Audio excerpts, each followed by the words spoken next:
Ja, så för det stunden betlen fler och drotte att bli kvällade.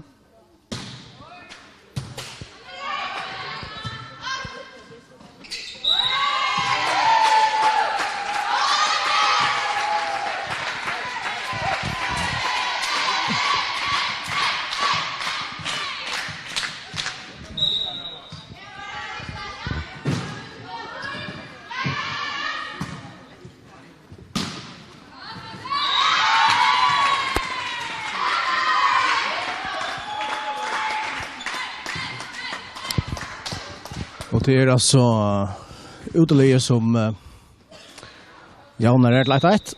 Anja Danielsen serva för fler. Gå serva för henne.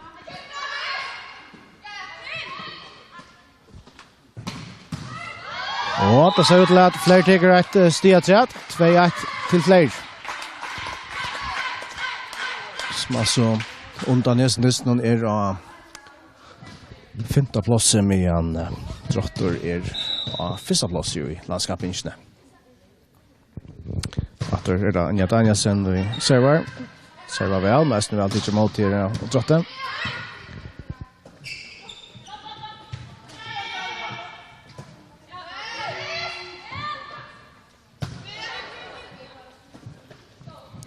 Smasher från Annesor Skalom och här som bollen är går. 3-1 till fler.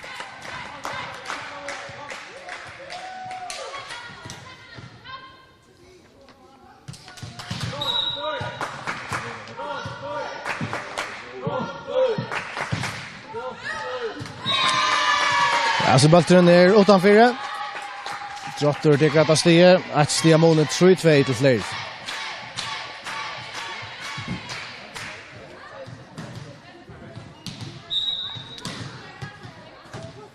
Anna att serva för Drott.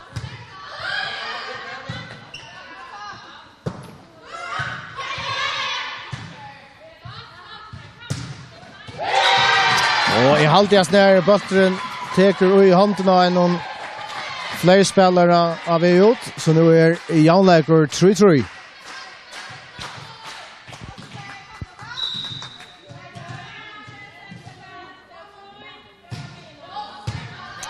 Och serva från Drotti här. Som Anna Sara lite på platsen och så. Det får det ligger vi där på fältet men det är snack. Och för mitten fingrarna där Barbara Paulsen.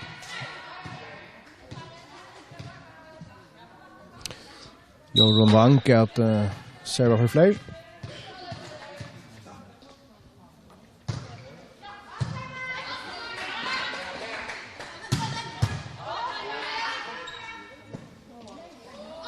Han ligger lågt, men där får han spel. Så Drottor. Ja, så förut. Fler åt av vi 2 mål, 5-3.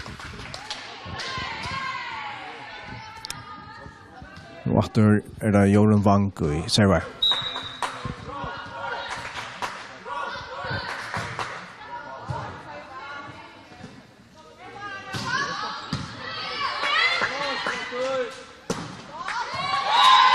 Ja, sen det går 6-3 till fler.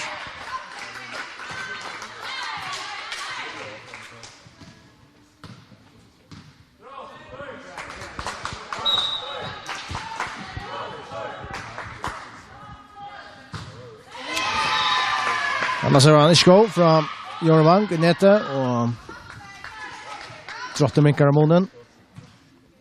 4-6.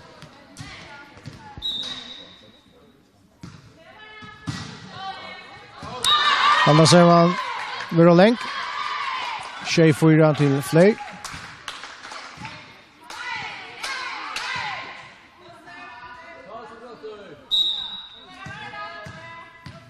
Magnhild Jakobsen.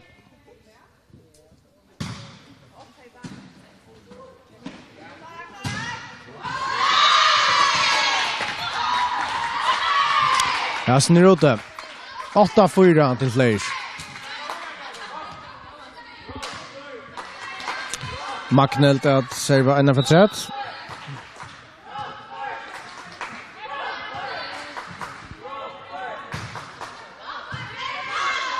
Strider så inte bra för Fädras ner bollen men det går men gott väg i spel från Flair. Allt över Taro Olsen i var uppe här och fick oss på känna. 24 till Udelie Flair.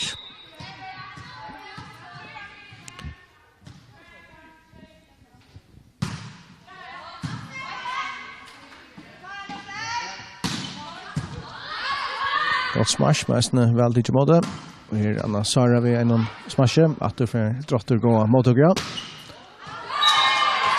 Och hatta för ut att smash och ja, var alltid största center i alla spelen att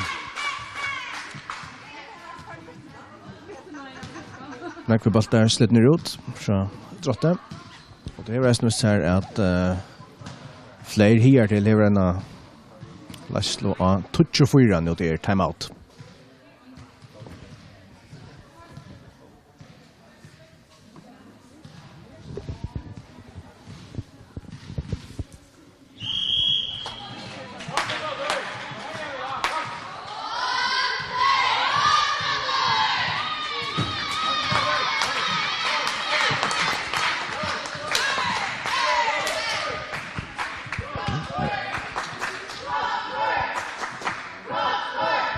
Så för det var att Lars Bergater.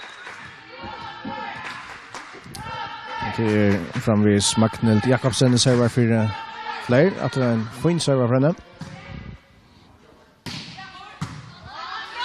Drotter för framvis inte outgörs. Bollen är med helt så lätt. Det stiger så Atalia som där är här. Bollen är att spela den till Anna och att det är Flair i outgörs boll. 11-4.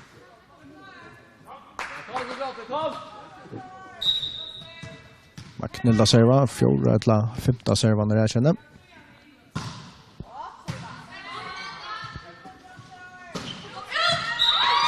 Ja, sen för Eisnjut. 12. 4 till Flair som nu vunnit en riktiga bollen av redan nu. Nu ska drotter få det rikast, där kommer Sverter.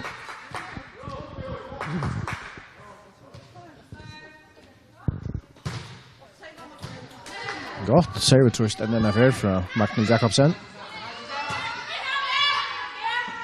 Och så, är det Anja Danielsen. Och hon är outgör andra bollen. Hon är outgör andra bollen 13-4.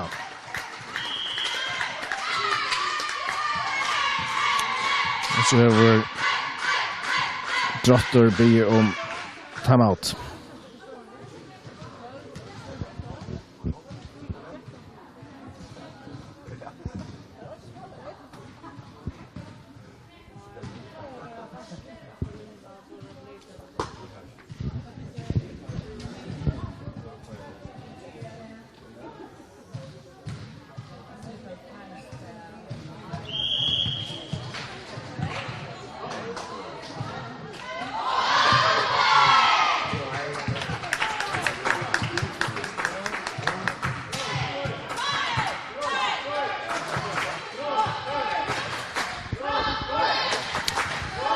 Och Magnhild Jakobsen, hon vill dra fram jag serva.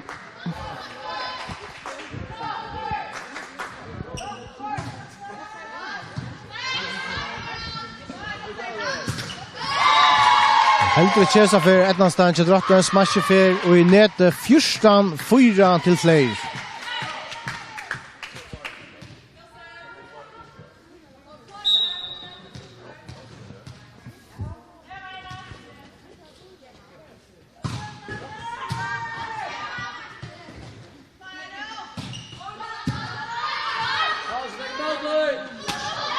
klarar akkurat att hålla vi har som bollen och så drattar det.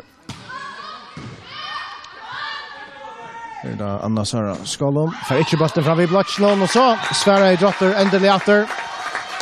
Vinna att stiga 5-4 strand.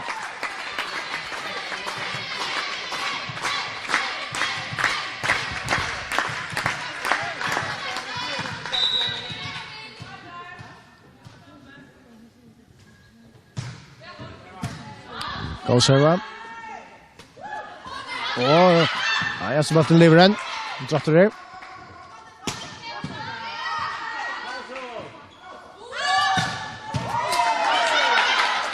Varje spel från Drotte. Reisen från Flair, och kan så. Anja Danielsen. Ja, så bara kommer det han inne. Nej. Det är han inte. Han får ut halv i domaren i sidan. Så det var 15-5 till Flair.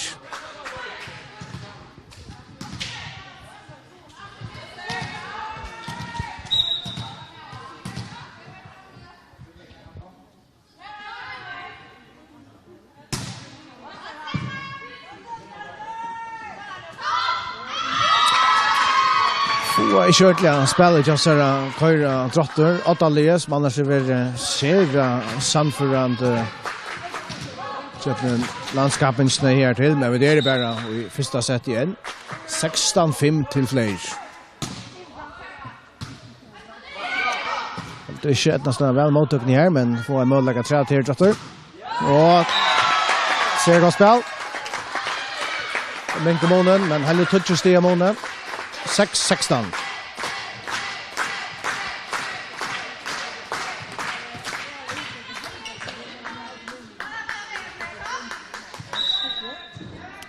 Så det er Helga Nordendahl i server for drott.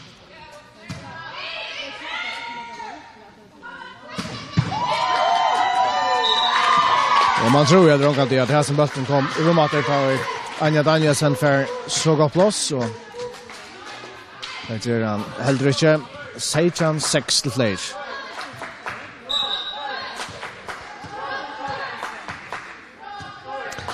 Esther Rasmussen er server. Og så utla for å lekt, men det vil jeg så takke han. Så Anja Danielsen er for tredje. Og alltid Hansen for å lengt. Hansen for å lengt, han får ut. 16-6 til flere.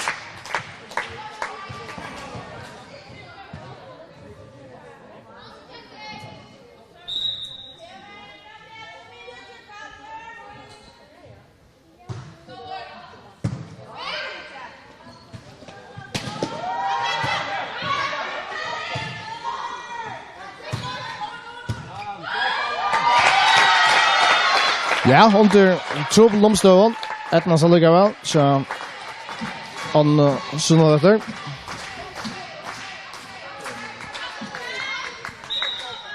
Åtta Seichan.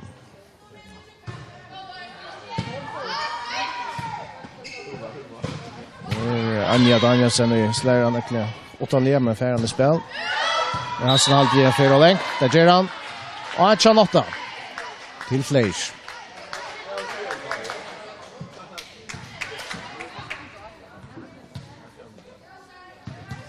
Det blir Tora Olsen vi skal serva.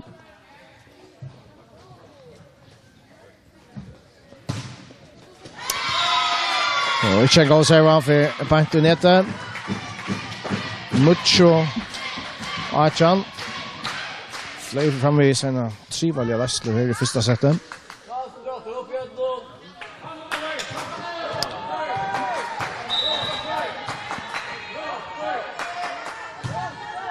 Og da ser vi.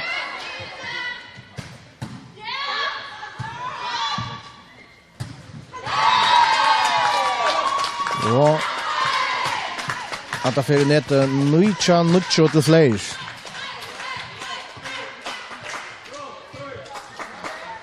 Ja, alltid vi kan si, altså flere spalt vel, men Trotter strøyest av allvara vi synner spillet her til vi er som dessen. Og det er Sanna Balten skreft. Serves fra Anja Danielsen. helt att han får att färra ut, men det är som duckar och i sista löte och helst innanför det. Anja Danielsen, en av träd. Att det är Michelin, hur ska täkanda bulten här tror Trotte och det enda vi är att alltså bulten för i nete 21-0 till Fleir.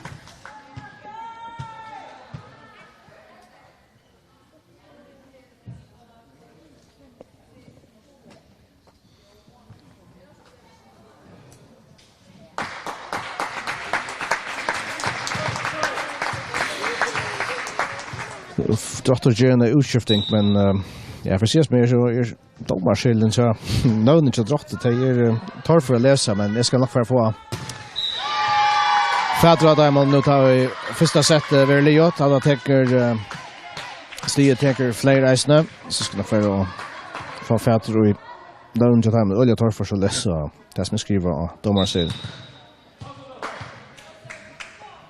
Anja Danielsen serverar.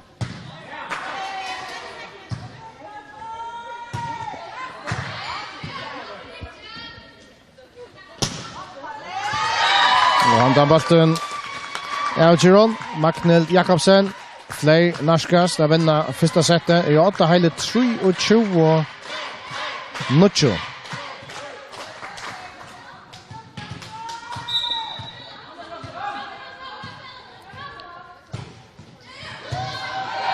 Och så här var där en rikve av setbulten utelige Fleir 8-24 Nuccio.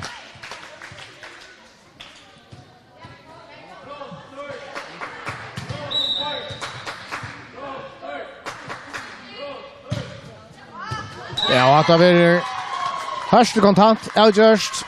Den server från Anja Danielsen, 25-19 vinner Fleir första setet.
Så för annars sätter jag att börja kvällen då. Flera 8-1-0 under den första hela 25-0.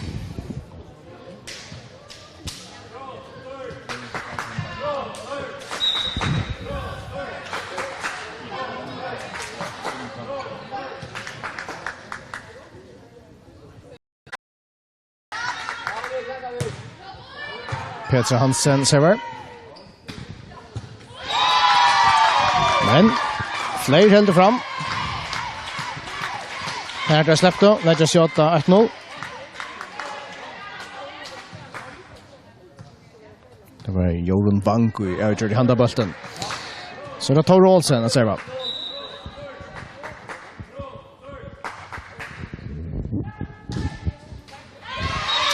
I nete så Jan lägger 1-1.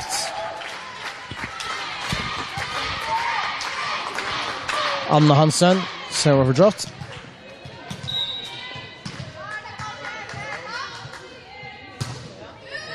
Alltså för att lägga allt det. Här gör han. 2-1 till fler.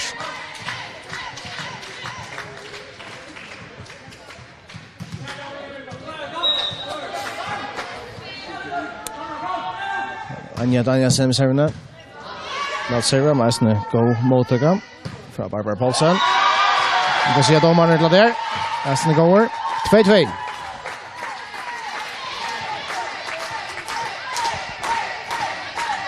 Så Soldier Henriksen att serva för Heimalia.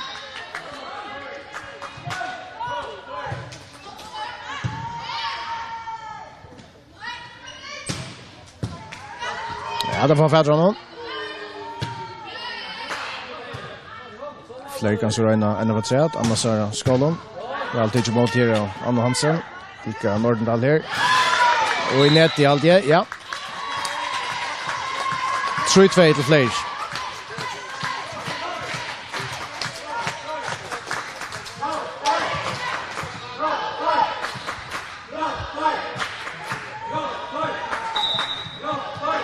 Jorun Bank, server.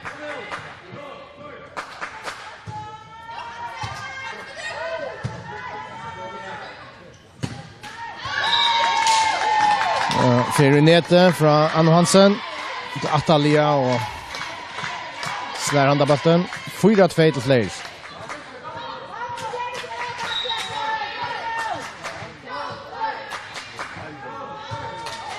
At det server Jorun.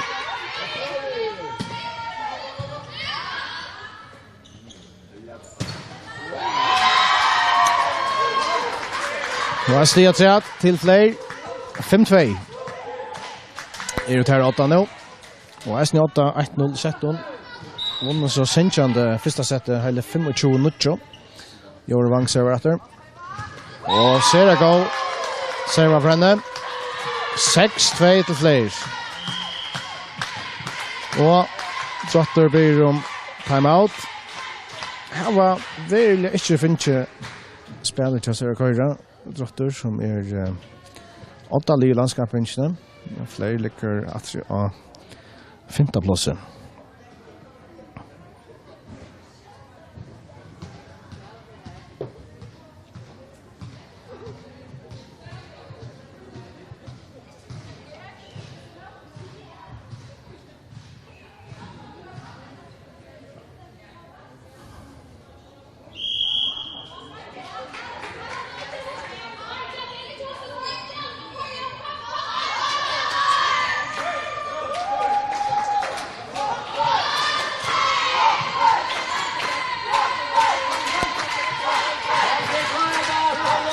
Last corner. Stola Heimalinon.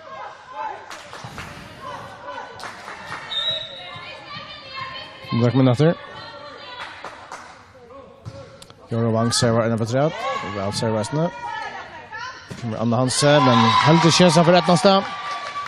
Flere røtjer, 8-2 her i Jørgensettet.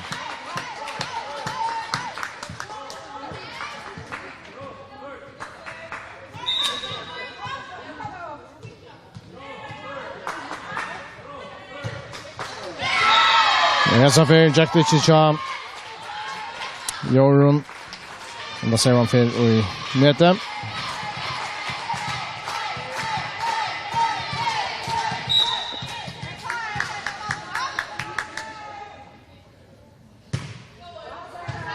Väl servar här och Petier Ellingskort. Och den där Svea Drotter vinner att stiga.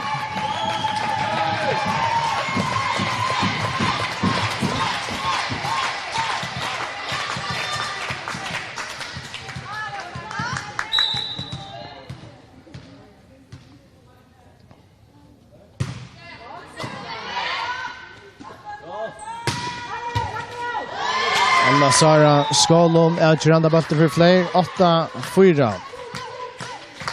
Det är fler 8 nu.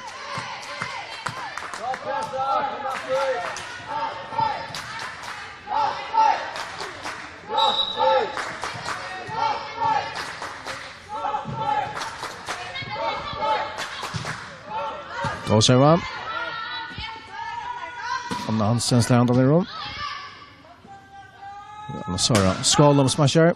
Väl pitch mot här. Ja. Barbara Paulsen får så sista som bollen i rummet där. Och väl blocka.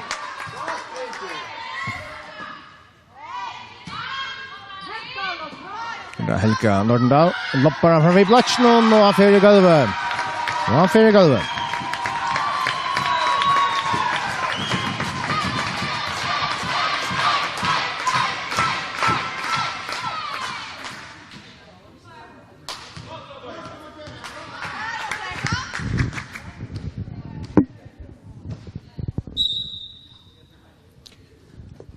Så var Helga Nordendal.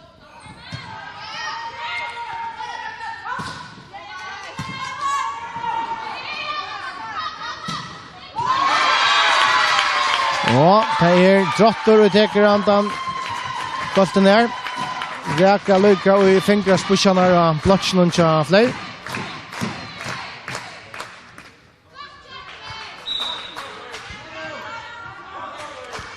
Så jag ner där. Helga Nordendal efter. Anja Danielsen här. Och ser av väl. Smasha. Anja Danielsen. Och ett som lasten till fler i Jørgensettet 26.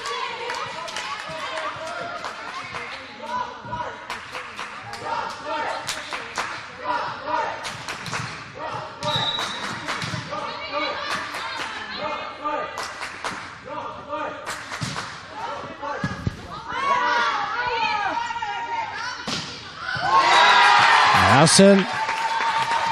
Det går. Bara 2 steg mot nu. Shane Nucho.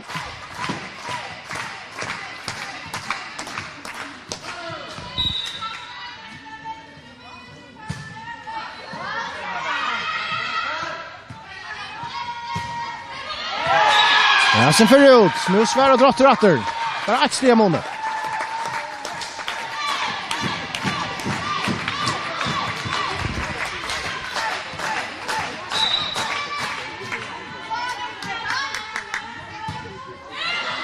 Anna servan för Pura Skyve. 28 till fler.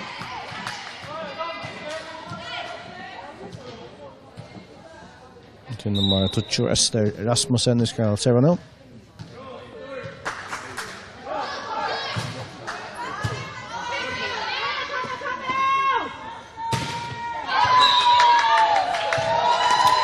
Att han smashar till i nätet. 1-2-8 till fler.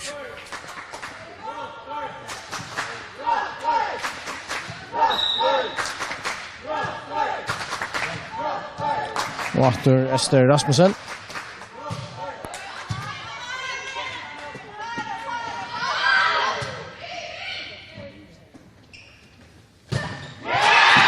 Och då blockar det från Drotte. Mucho Edlund.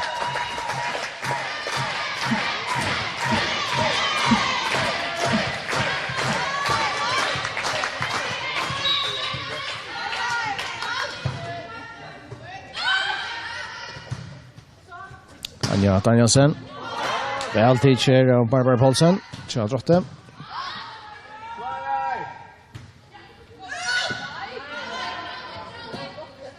Så Anna Hansen. Och Sera Välsmascha.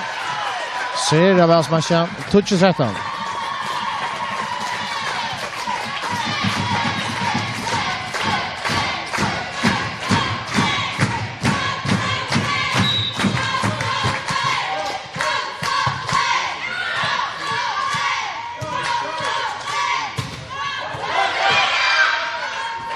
Spelgång Gojare, Anja Danielsen, Drottor, och så Anna Hansen.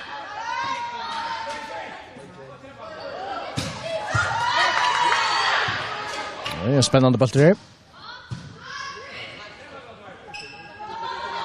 Och väl spalt av Joran Wang.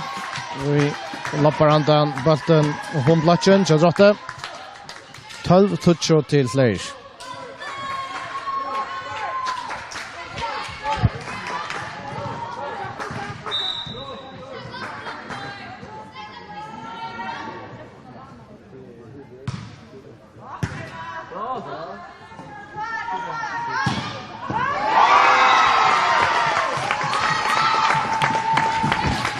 Drotte med karbonen, bara ett steg av måned. 12-1 fot och flere i øren settet. Flere 8-1-0 i settet.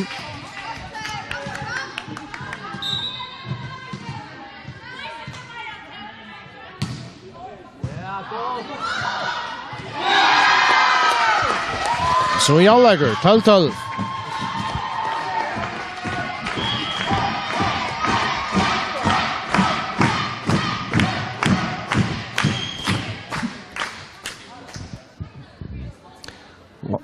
Så timeout. Så han 12-12 här i Örnsätter. Flere 8-1-0 i setton. Vunner första settet 25-0.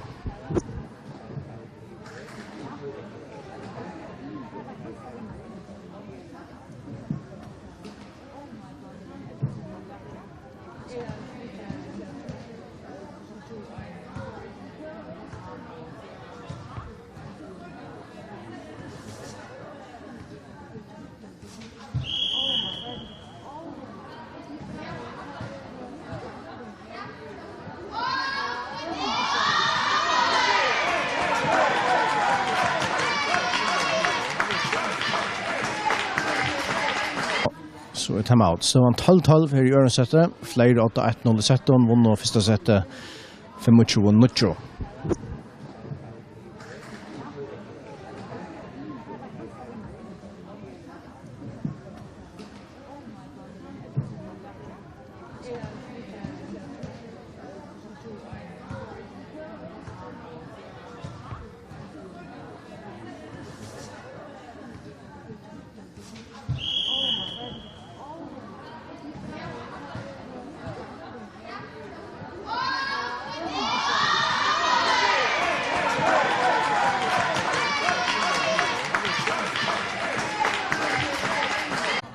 För första ferie sett någon.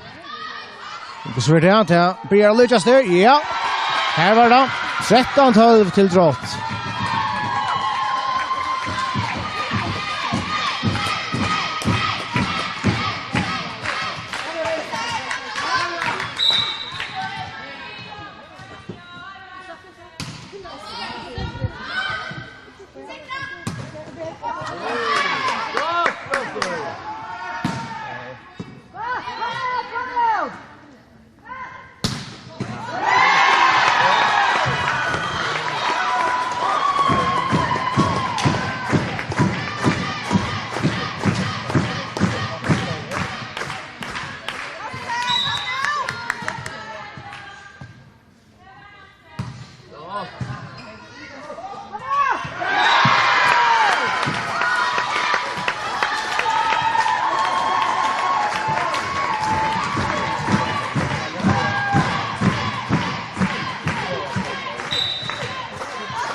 Så Helga Nordendal vil blokka og flere til Grandabolten, men framvis Drottor som 8 vid 2 mån, 15-13 i Jørgensettet.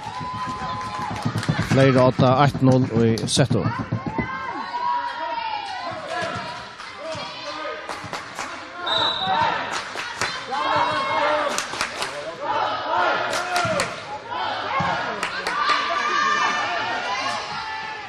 Helga forhandler bollen fram vid Blatchnon.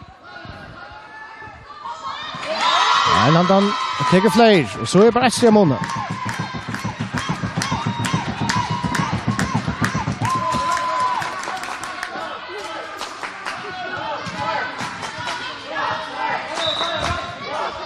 Anja Danielsen server. Anna Hansen. Så flere, Anja Danielsen her. Og vinner stiget, og Janar til 15-15.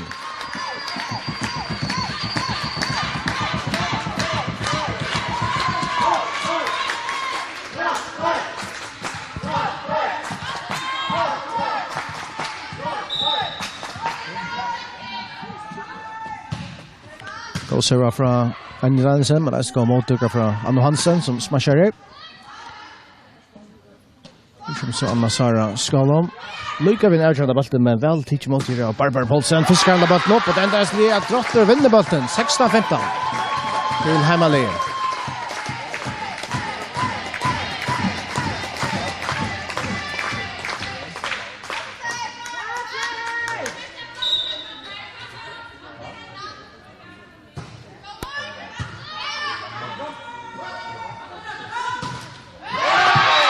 Og Drottor teker et sted til at 16-15.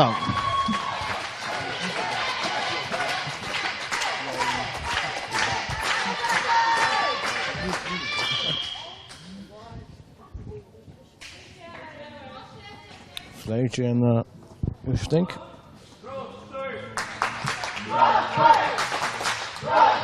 Ut for Tora Olsen, og kommer Anna Gøtte.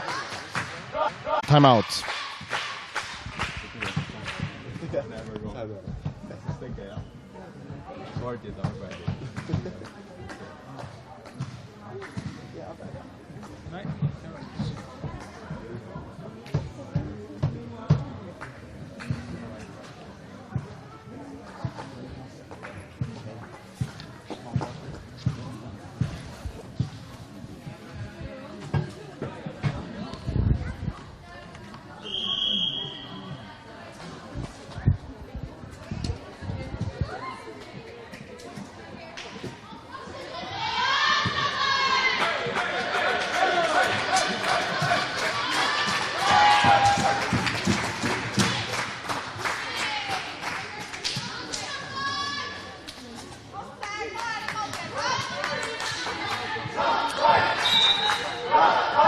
Soldier Henriksen server for Drott.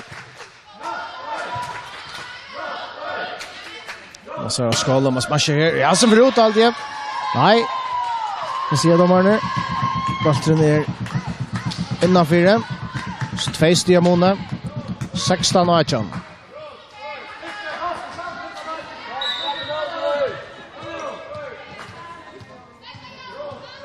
Så Joron server för fler.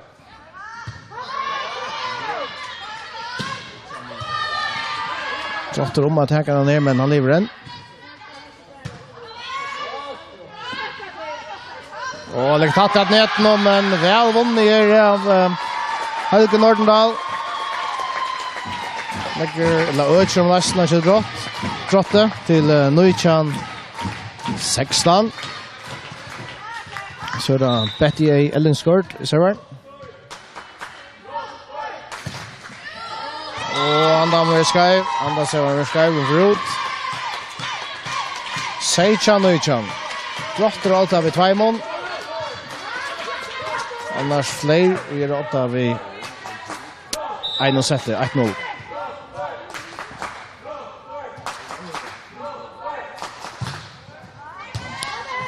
Gå server fra Magnhild Jakobsen. Det kommer Anna Hansen med smashen. för fler färdras ner akkurat halvt ja. Nej, så en Michelin här. För efter samma botten. Kristina Knudsen och Anna Sara Skalom efter samma botten. Det gör så att drotten nummer 8 26. Och säger vad här från Helge Nordendal här i press av fler. Anna Sara förande rum. Så Anna Hansen. Och vad så? Nej, han är bollen i dömder. Drottor vinner andan. 21-16. 4 steg från att vinna sättet.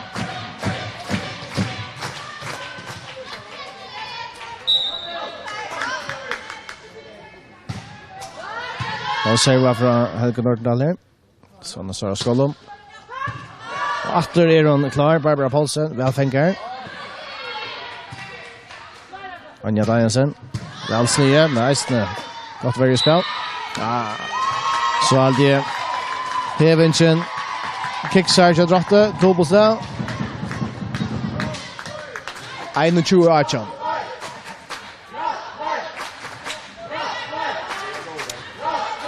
Drotter 8 vid trimbol. Anna Sara Skolom att serva.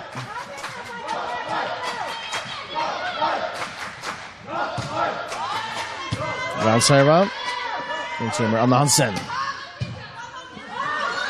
Får vinner häntan. Här är Flay. 2 stiga månne. Nu är Chan Eilenchu.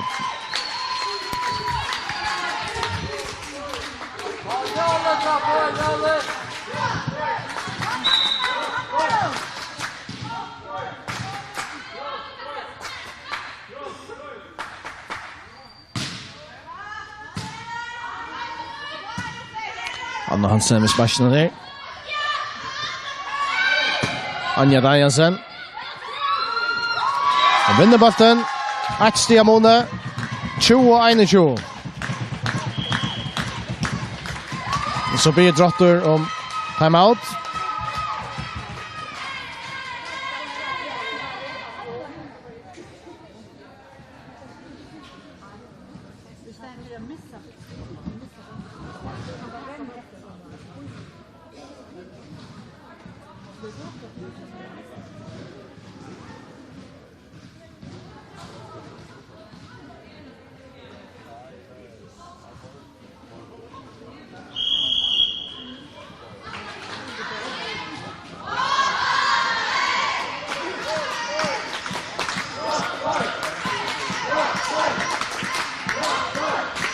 Bara 1 stiga månne, nu Lina kommer in i travatlen, 21-20 till drott. Fler ska serva, det blir Anna Sara Skolom.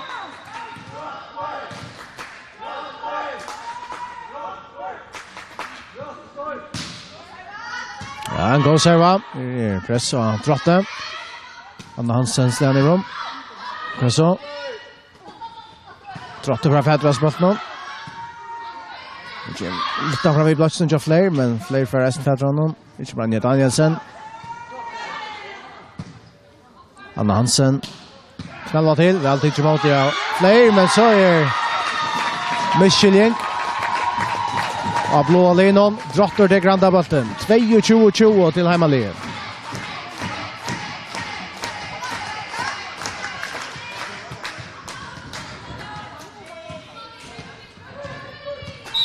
Soldier, nej, att inte att det ska väl lägga finna. För efter samma boll här, att det var annars Johan Johannesson aldrig säger vad. Fler till granda bollen. Bara 1 steg Amone här och i öronsättet 22-21 till drott. Heimalie som är 18-1-0 i setten. Så är det Tora Hansen. Nej, jag ska nog blant i samma att det är fler server. Anna Hansen vid en gångsmatchen. Det var annars Ester Rasmussen i server här. Alltså för ut. 23-21 till drott.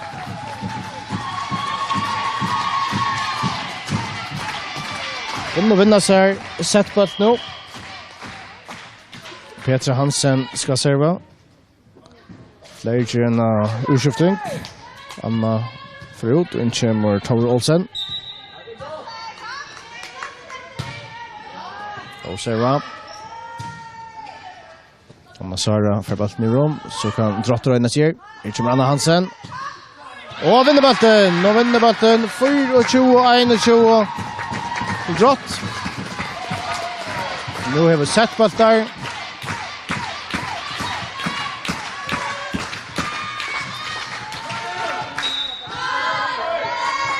Petra Hansen. Och fler stryes där. Och så Bruxla domaren för dubbelberöring här i och fler linon. Drottor vinner andra sättet 25-21 och så 1-1 i setten. Fler vann det första hela 25 mucho.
Ja, så för Anna i tredje sättet att börja 1-1 och i setten Drott och Fleir. Tor Olsen ska börja tredje sättet, serva för Fleir nu. Anna han ser vi en dovslag här. Drott och lägger sig 1-0.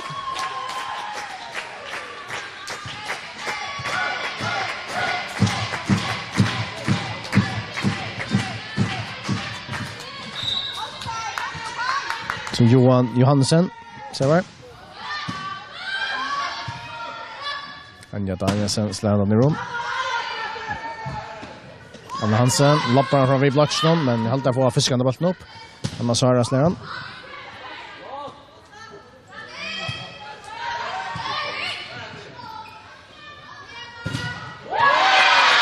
Blockeren är uppe, men i halt i halsen bollen förut. Det gör det igen. 1-1.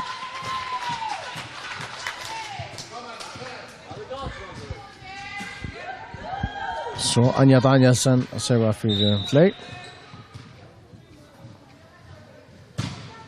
Han för nätet. Han för nätet. 2-1 till Drott.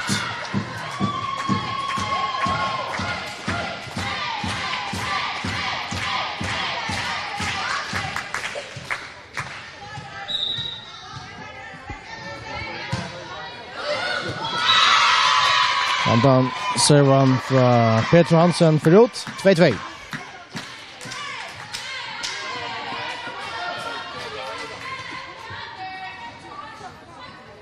Så där Joran Vank servar för Flay.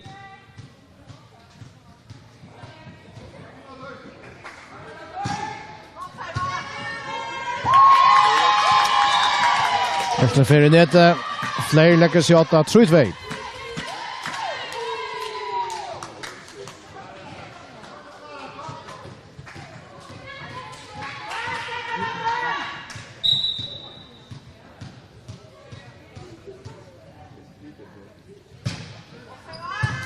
Och servar här från Joran och Motor kan förut.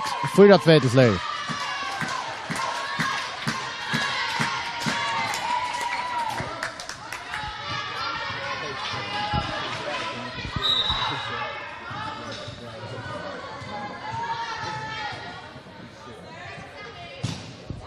Efter en god servar här från Joran Mank.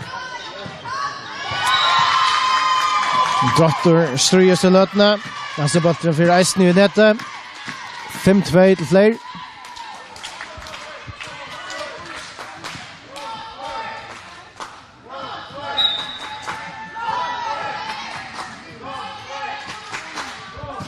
Joran Vank åter i när går serven. Eisen går mot tugga från Barbara Paulsen. Anna Hansen lika vid outcher bollen. Väl fänka Flay. Anna Sara Skallom. Då blockar det från Flay. Drottor alltid förfätron, ja. Magnult Jakobsen färg några kraft och hata släge. Ända i net någon. Drottor med Karamonen 3-5.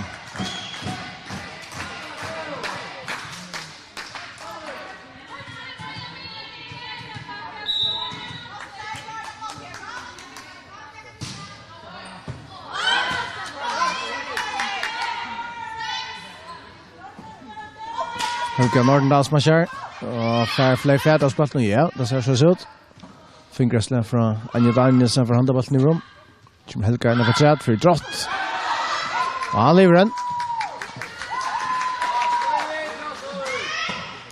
Och så blev han avgörd av Solskjaer Henriksen. 1 steg av munnen.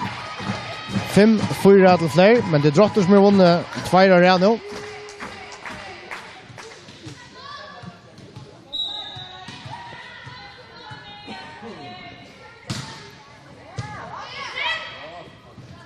Anja Danielsen smashar. Det ser jag väl mot Barbara Paulsen. Och där har vi Trobolt. Det var resten block över och så. Får han i brum. Gott smash, men i halvtid för och längt. Där ger han. 6-4 till Flay.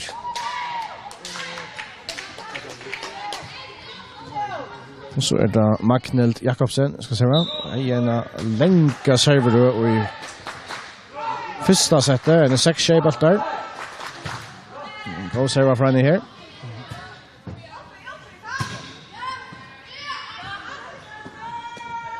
Så Skallon vill blocka, men han lever ännu. Så Buxnadomaren Drottor vinner han bollen. Där blir en förring.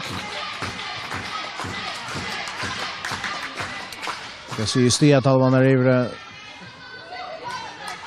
6-5 til Fleir. Soldier Henriksen server. Og Hantan vinner Fleir. Ester Rasmussen oppe i nettet. Vinner han.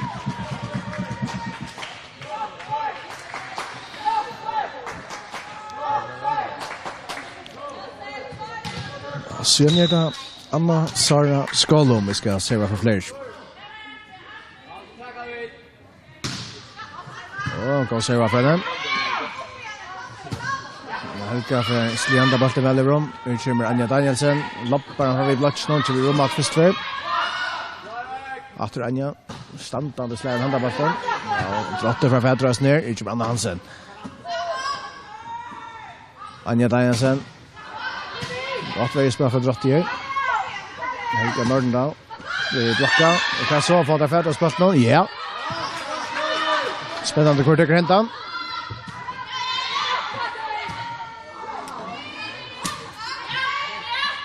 Och kan så. Annars har Skalom ska hända i rum. Helga Nordendal.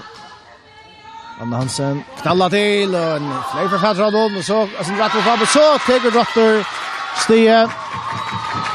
Det är rätt Stie mot nu. 6-6 i 3 sättet. Stövan 1-1 i sätten.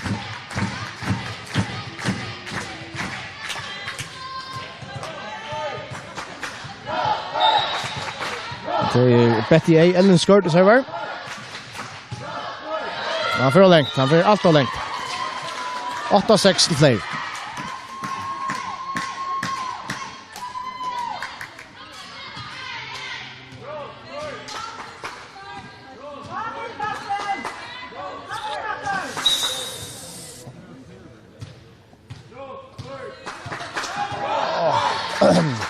Ester Rasmussen.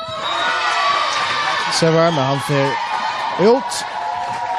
Akkurat stämmande. 6-8.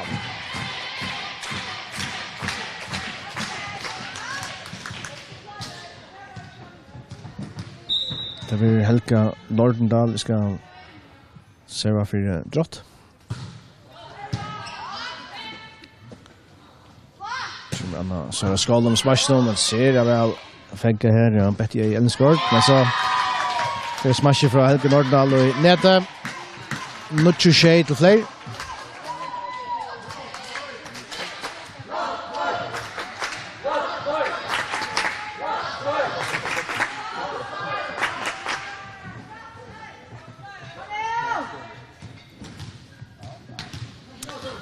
Tore Olsen, just klara serva.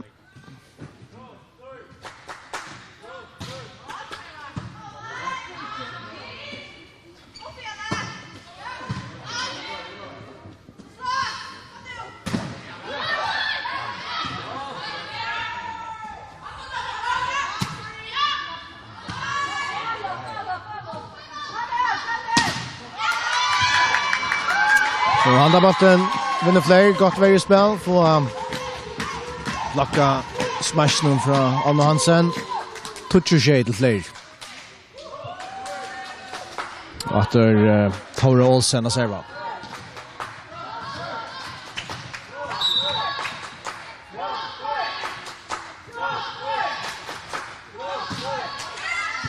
Väl serva. Och snälla Michelin går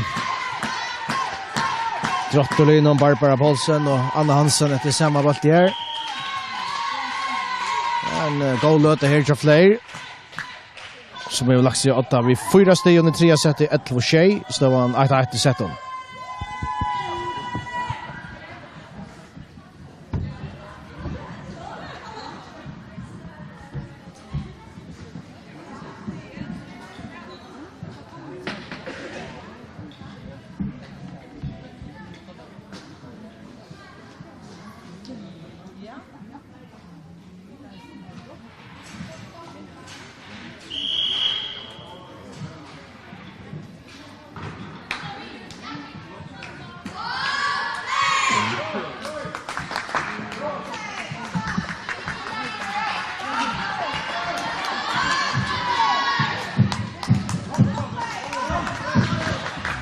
Så kommer linjen natter och att det blir Tore Olsen ska säga.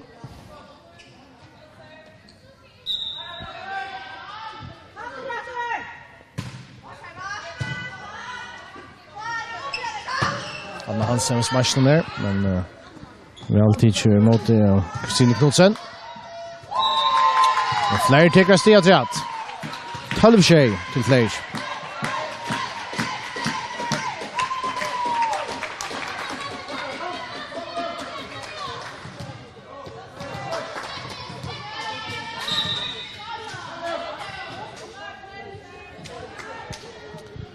Tore Olsen.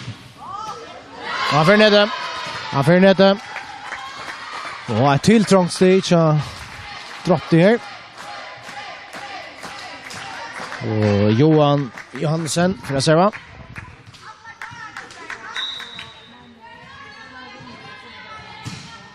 Og han får...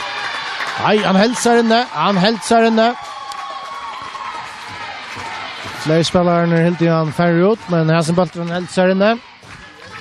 Så trist jeg måne. Flere 8-12-9. Atter en gav serva fra Johan. Anna Sara vid smashen, men han drotter fra fett fra honom. Så Anna slår rom, og han inne. Så Sverre drotter atter. Han nå trutja boltar Arja, og så 2 stig av måne. 12-12 til flere.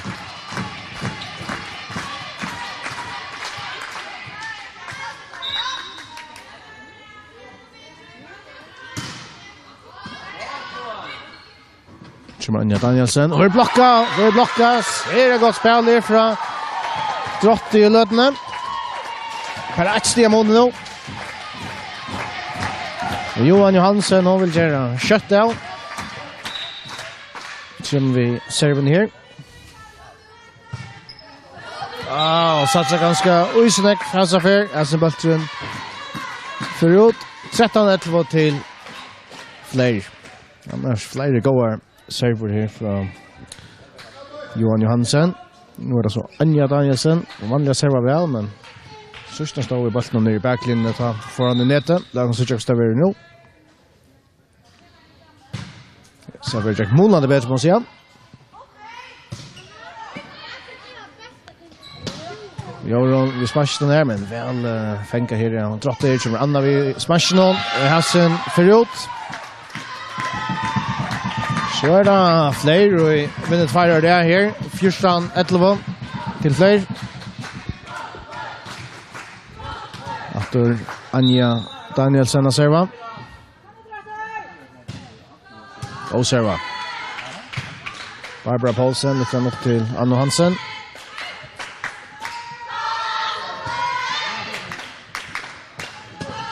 Solskjær Henriksen, Outjer.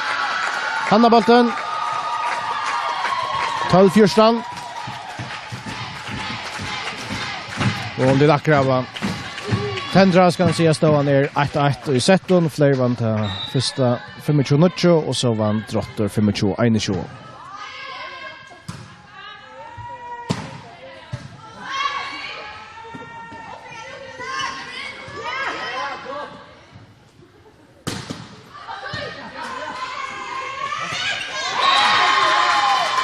Hasenbalteren ender ned noen 15-12 til flere.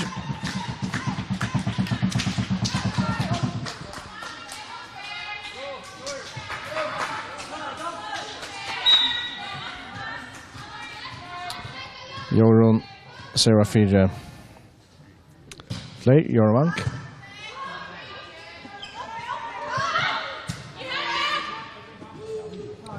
Rasmussen litt opp til Magnhild Jakobsen. Smelger han da bolten. 16-12 til flere.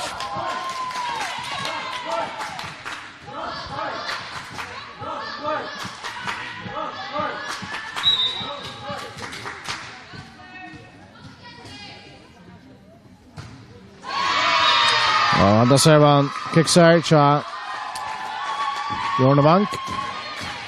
Truist Diamone, 13-16. Anna Hansen er serva for Drott.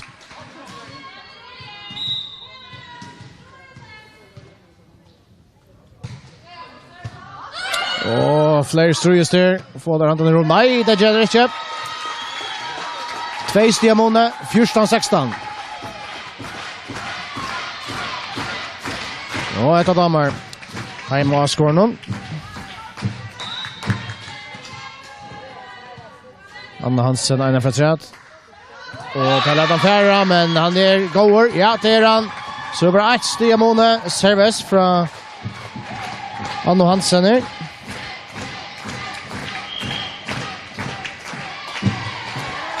Och så blir fler om timeout.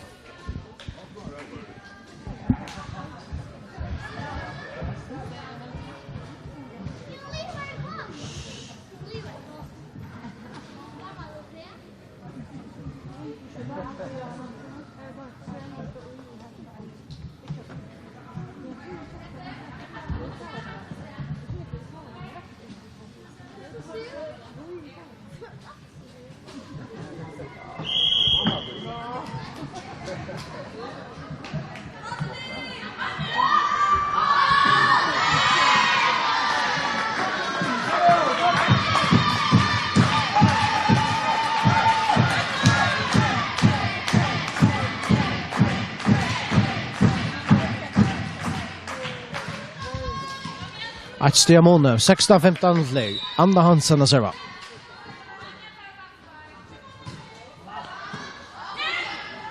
Så Ester Rasmussen, men släger ned så Jan lägger 16-16.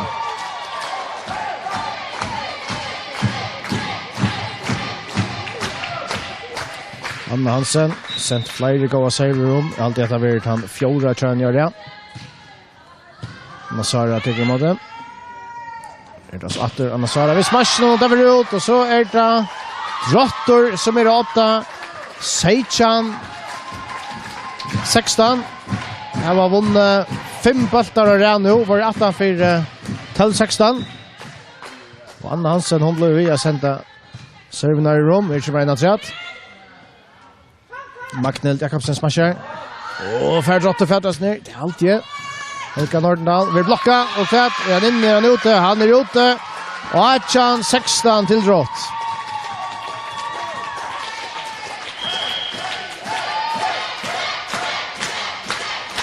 Och så rätter timeout.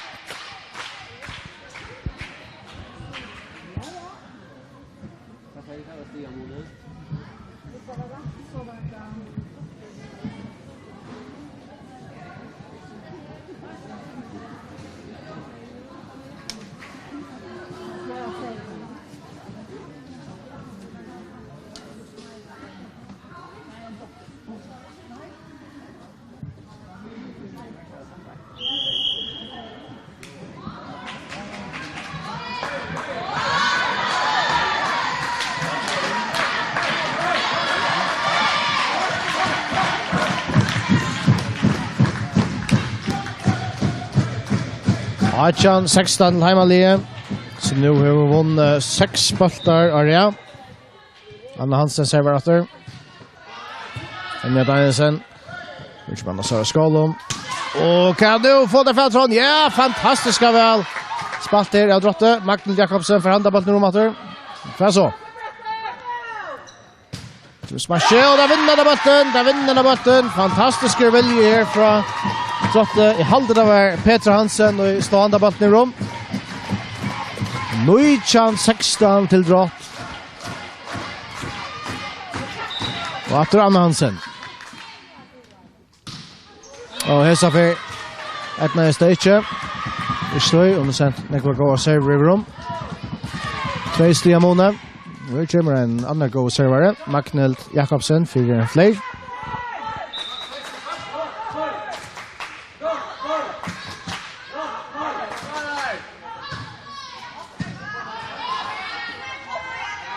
Vilka Nordendal. Är han inne eller? Ska se där. Ja, han är inne. 20 Seichan till Drott.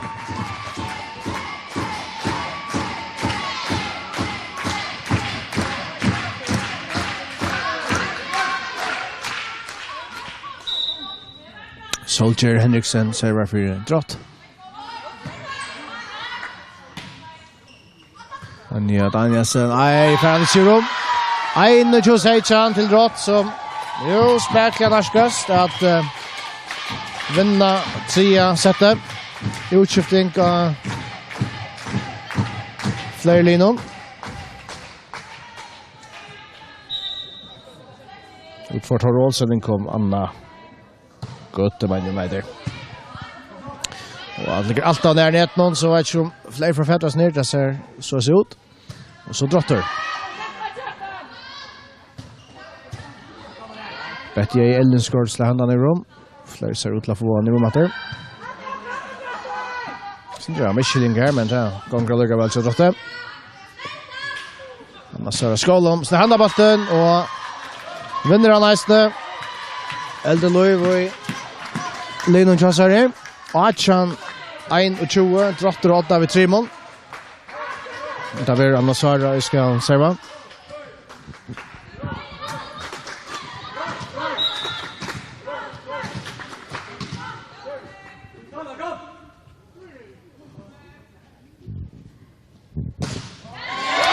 Ja, för baj. Då I nätet 22 Achan till Drott. Så det Betty A. Ellenskort och Jersey till Röjer att serva.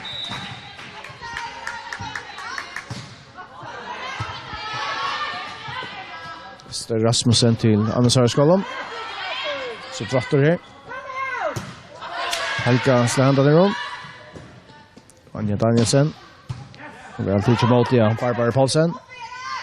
Anna Hansen. Och vinner alla bollen. Vinner alla bollen. 23 Achan till Drott.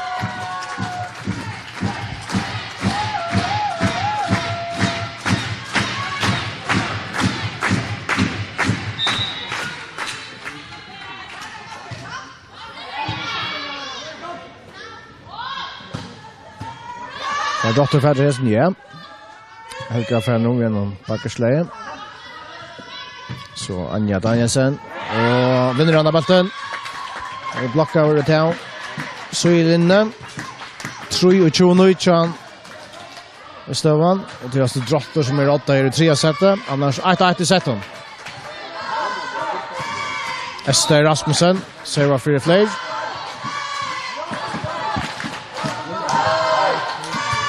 Och serva. Anna Hansen. Och tar Sujas där men får han I rum. Drotter. Helga Nordahl. Knalla till vinnerbollen. 24 Nujjan till Drott. Så nu har vi flera setbollar.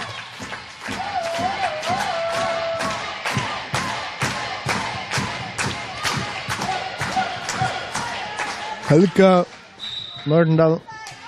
Och nu Drotter kunde avgöra sättet nu. Magnelt förhandlar bollen I rum för fler. Och här kommer Anna Hansen. Han lever den. Anja Danielsen. Och här har där. Vi är inne I att net någon. Och det är Drotter spelar någon. Det menar väl Petra Hansen. Så framvis Löjviesen här. Sett någon. Flera servar nu. Anna Hansen. Och Anja Danielsen knallar till. Han är alltid emot Barbara Paulsen som gör så ofta för. Och här är det just. Här som bollen går. 25-20 till Drott som har lagt sig 8-2-1 I setten. Och det här må bara rosa dem för att det fick en tunga början på testen. Vi så är smurtrar I första set hela 25-9 och I hesten setten var där resten 18 för en stor ampage så välkommen åter av hemmalinjen här Drotte.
Så för fjärde sättet att börja kvällen då, men då man ska lycka med och ja, fler lige.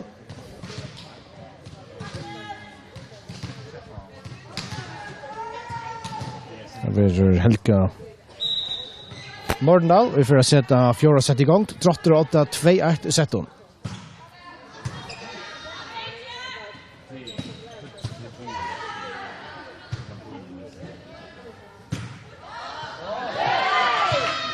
Ja, väl kämpar här. Amnesar Skalon så för färdras bort nu. Ja, Trotter lägger sig 8-1-0. Och vinner där detta sättet så har där Sean de Eisner vunnit listan och det har vi alltså det har vunnit alla listorna här till så det har vi men jag kände syren Arja skulta Eisner nästa kväll. Helga Nordendal server en beträtt. Anja Danielsen. Barbara Paulsen för andan i rum. Anja. Vi blockar väl och där vinner bollen. 2-0 till Drott.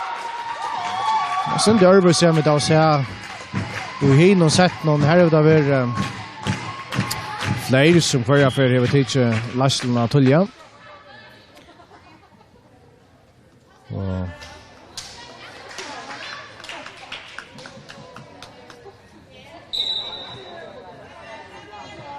Hilda Mortensen kommer in för Anja Veje här. Ja. Trotter Røtjer, gå serva fra Helge Nordendal, 3-0.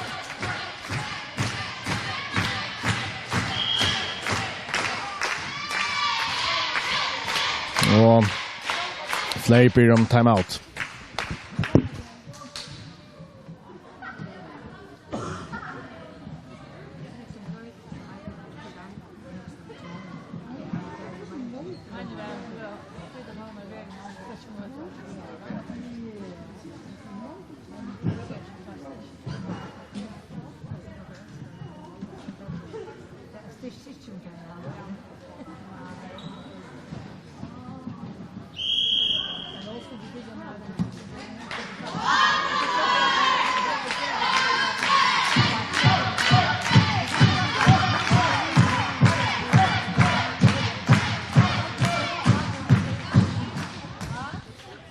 Til Drott her i fjärde sättet och här 8-2-1 sätten. Helga Nordendal att serva. Atter en god serva från henne. 4-0 till Drott.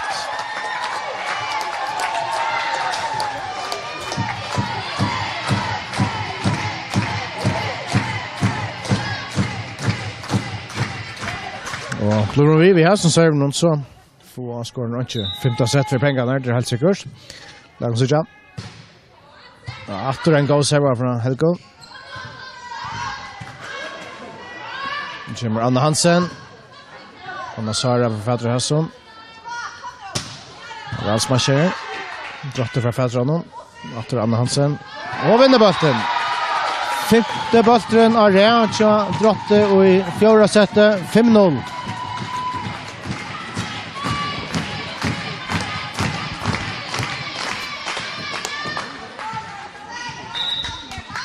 Satta servan till Helge Nordendal.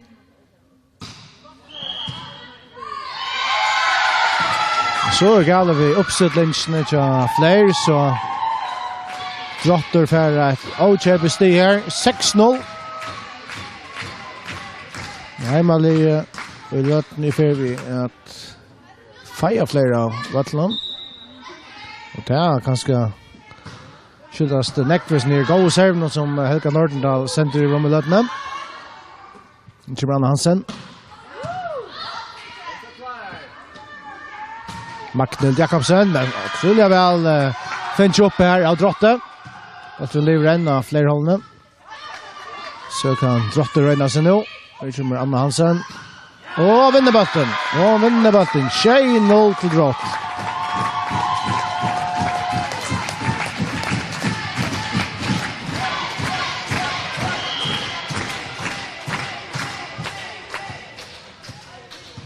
Anja Danielsen kommer inn etter for Tilde Borstensen.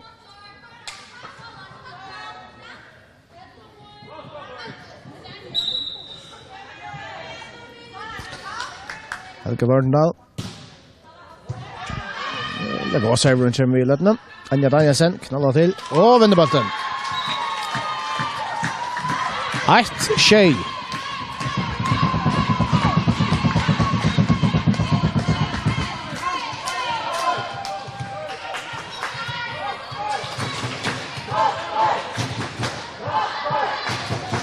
Tora Olsen, server for play.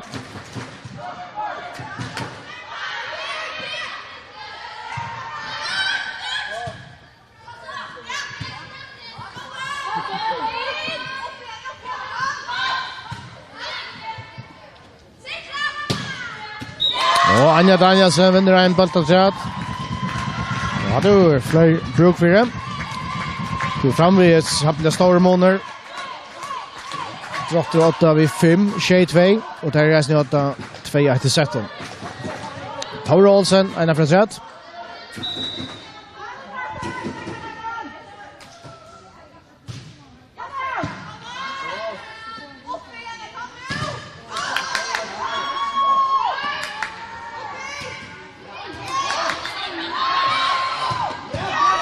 Og ser det vel mot i kjære Barbara Paulsen. Og det er Ivan Gjørst, så å si Atlantisten, spalte en gåandist, Liper ikke Drotte. Så fikk der avgjørt han av bolten. Det var Jorun Wang. Vi fikk slian i gulvet. Flere vunnet trutjører, ja. 3-6.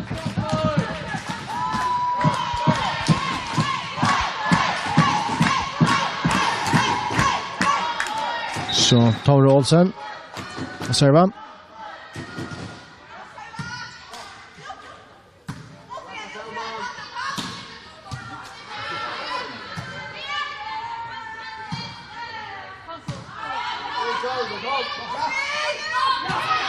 Ja, lever den.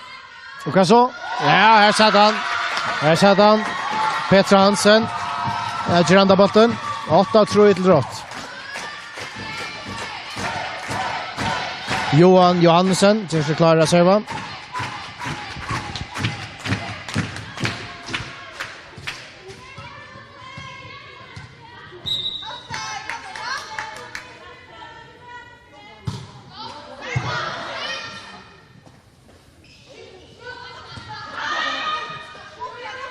Soldier Henriksen sender han i rom. Kanskje at det er en flere linjer nå. Magnhild Jakobsen ved smashen nå. Real smasha. 4-8.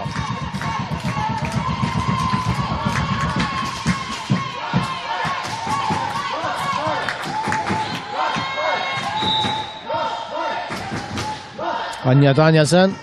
Og han fyrir nete. Han fyrir nete. 24 til Drott.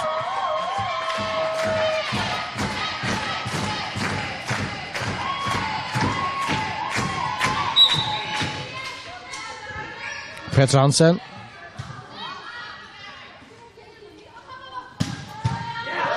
Knallar smash, men efter vel mot til Barbara Paulsen. Teker mot Jøtlund, men så kiksa det til Helge Nordendal.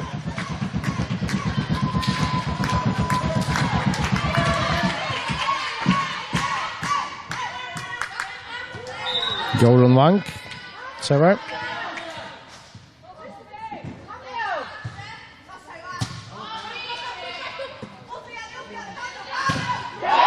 Og Drotter teker et stiatreat, 25. Så Anna Hansen har servat som jeg alltid er en rød servon og i farna settet. Kanskje alltid, der kommer på en tjej, alltid er det. Jeg kommer så en fra henne. Og han ser godt ut.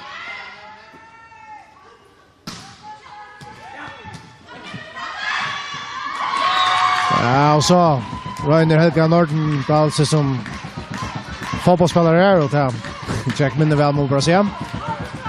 6-2, drottar 8 vid 4.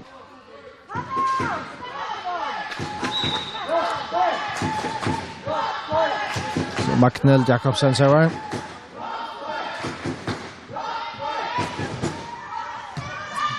Ja, väl server.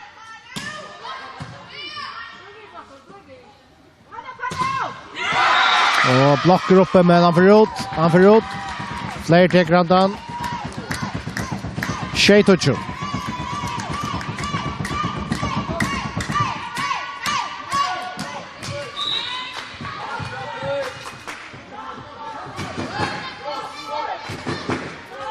Magnell Jakobsen.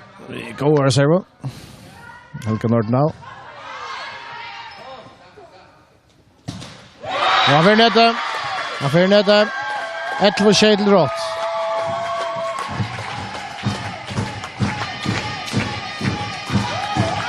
Så er det Soldier Henriksen.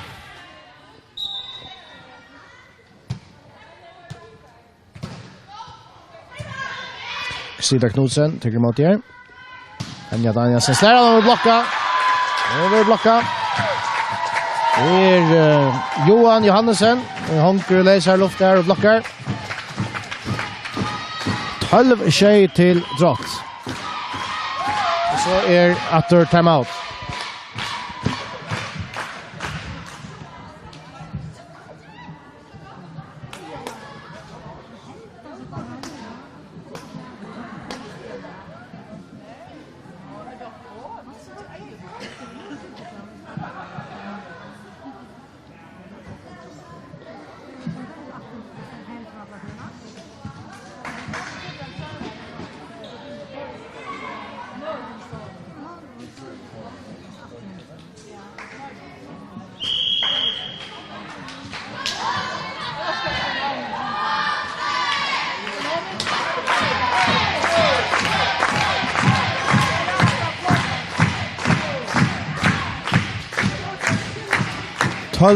Tjej till drott som ska serva nu. Det var Soldier Henriksen. Vi tar serva till.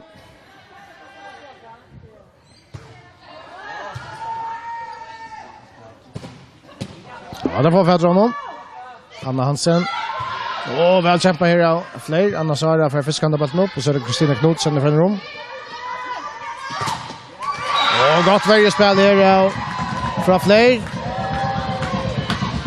8-12.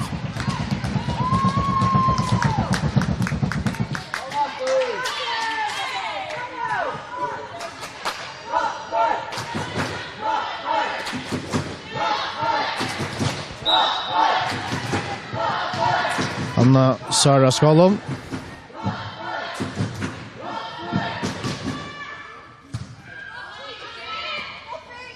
Som Helga Nordau. Det god smasje. Det vel mot ikke. Drotter ena for atreat. Anna Hansen smasje. Anja Danielsen her. Ser jeg vel smasje. Trøyste i måneden. 0-12.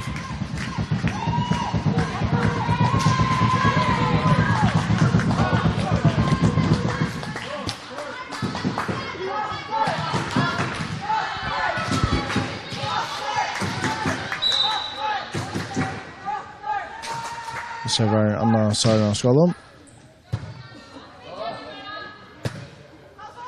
Anna Hansen.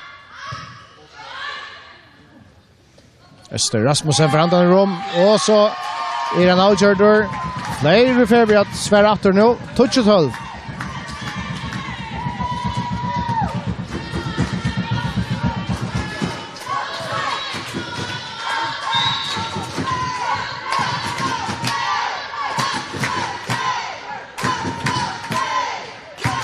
Go serva, så bare 1 stig av måned, 11-12.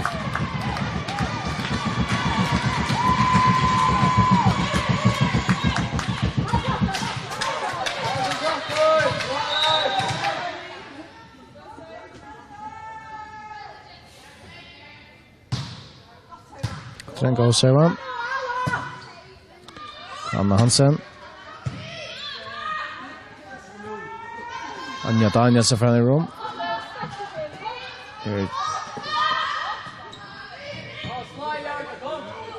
Drotter Anja och tagga för navn där. Som Helga Nordendal. Och vad så? Nej, han lever den. Anja Danielsen slår han, Barbara Paulsen tycker emot det. Som Anna Hansen.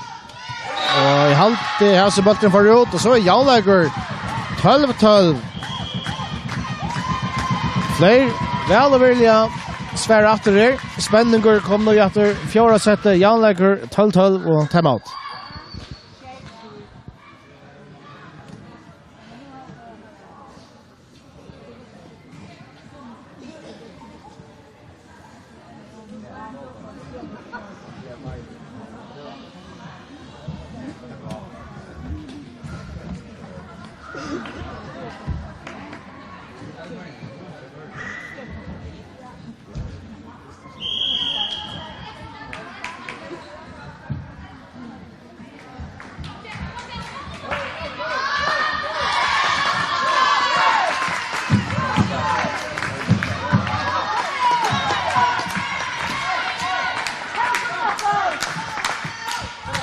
Efter Anna Sara Skål med att serva.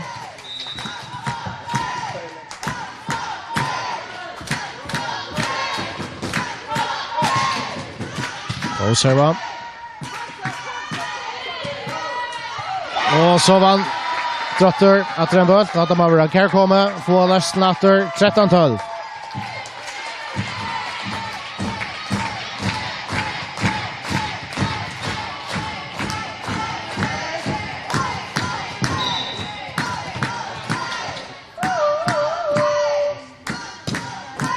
Betty Ellenskart serverne. Og han var litt kjent i Ivria. Flere halvene, 14-12 til heimalige. Drotter vinner tverre det. Betty Ellenskart serverne for sett.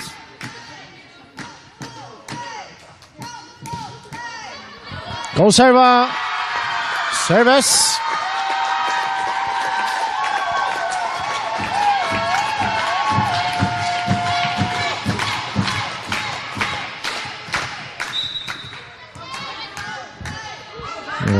Betty A kan ränna sig för träet och att den går serva och ett service av träet.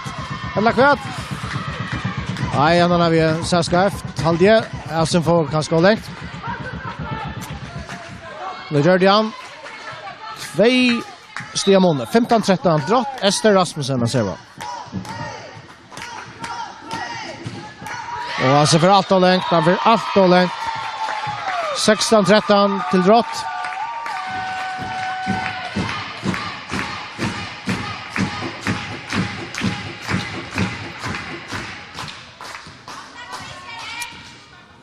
Så är det Helga Nordendal. Och serva från den. Anja Danielsen. Och vinner stiger för fler.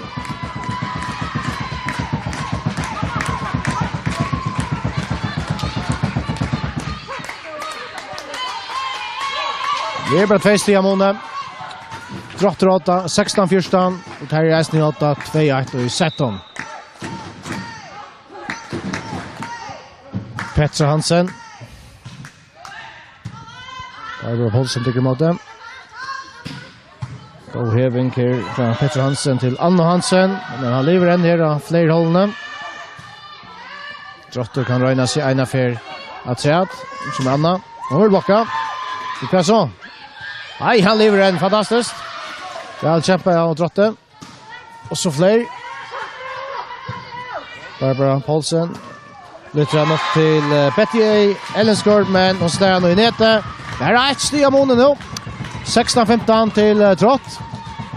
Spenninger veldig kommer nå etter 4. settet. Drott 8-2-1 settet. Tore Olsen.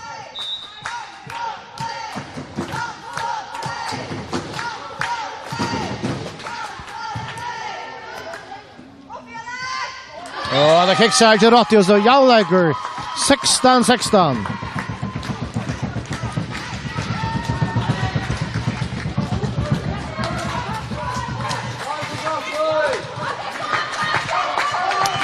Och Tora kan serva en affär träd. Och det blir service. Och Michelinger och Lino Chodrotte mellan Johan Johansen och Helge Nordahl. Nu är fler brottliga. 8. Seja 16. Och rättan för att skifta 6-0. Och i Hesson fjärde set 0. Anna Hansen. Andy Jamotia Anders Skolom. Och Magnhild i färre rum för fler. Efter Anna Hansen kör Drotte. Fler för färre Hassenbolten. Tora till Anders Skolom. Anna Hansen efter här. Och efter teker fler väl emot det. Anja Danielsen. Ja. Lägger en över det bollen här. Som Drotte vinner. Och Jaunar till Sejan.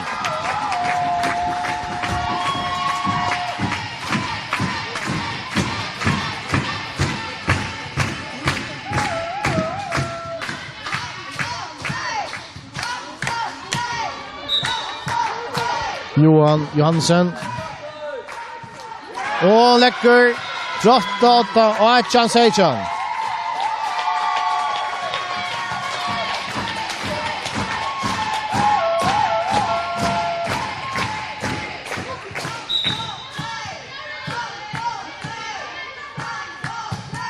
Efter en gång säger va.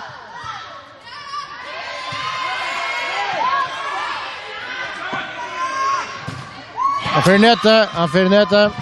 Jag lägger. Achan.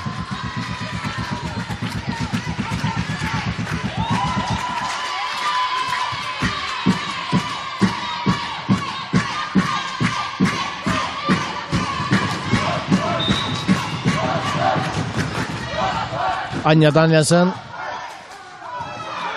Via nedkanten i rum. Ikke så Anna Hansen.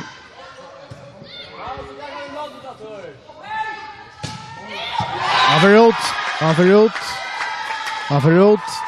Nujchan och Achan till Drott.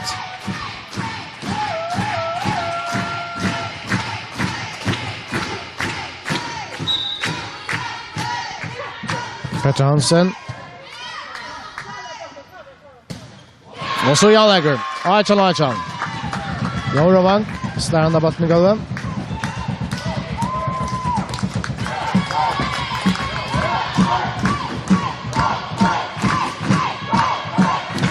Joran för att serva.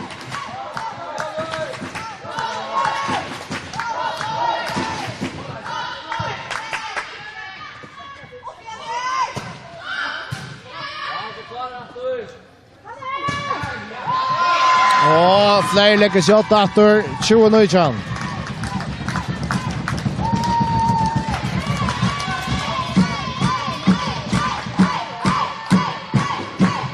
Efter Joran kan se va.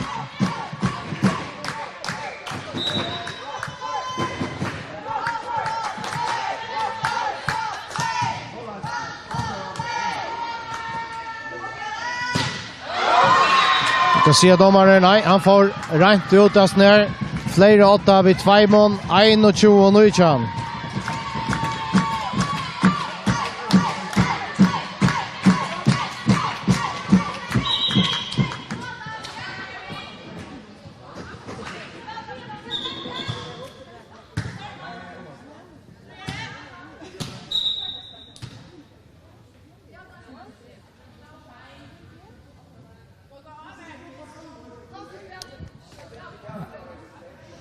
Gott kors till Drott. Och det är Venjaren som inte timeout så Drotte, men domaren säger att det var sign med tog.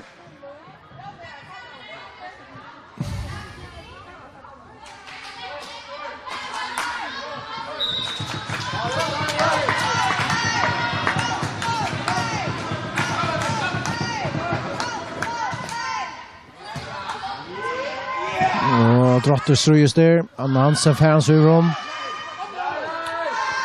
Magnhild Jakobsen blir blocka, men fler färre en möjliga trät. Och så Ivarsson och Lanche och en Michelinger.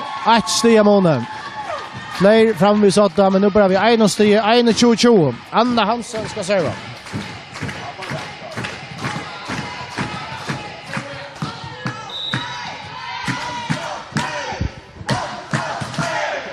God serva från en service, 21-21.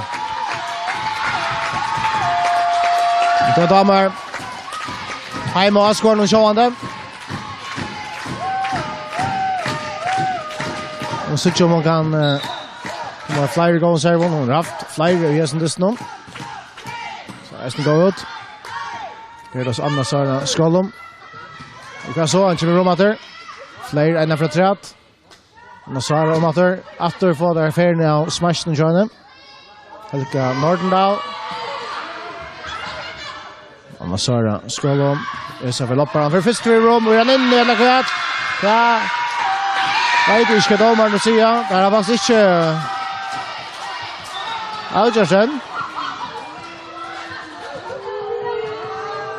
Og det er alltid å si at Baltin skal spille stommater. Alt skal være avgjørelsen. Fremvis 1-2.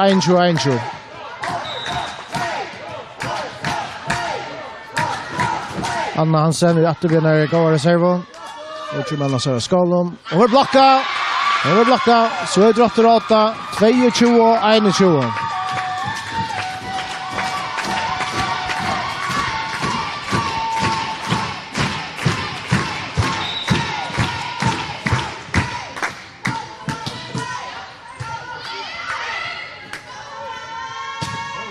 Fler svärratter. Jag lägger 22-22.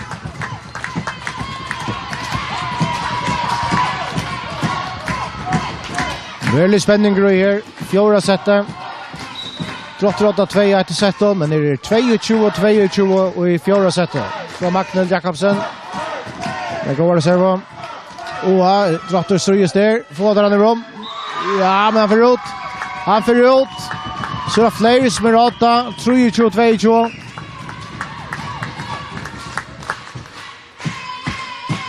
Og time out.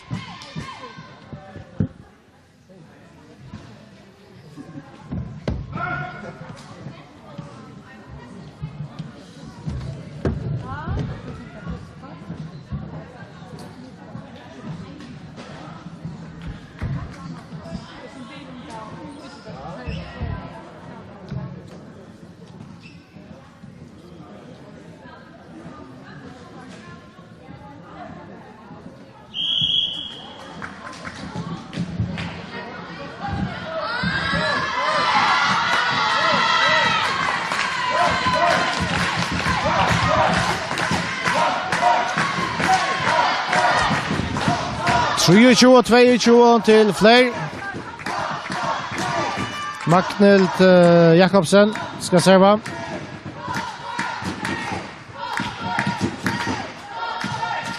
Og gå serva fra det. For første for romater.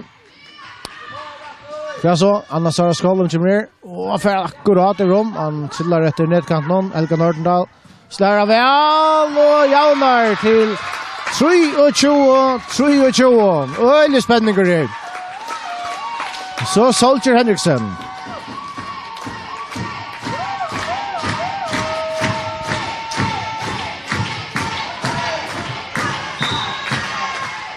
Så kommer Soldier vid servene. Anja Danielsen. Og får det fædre av noen. Det er halvtid, ja.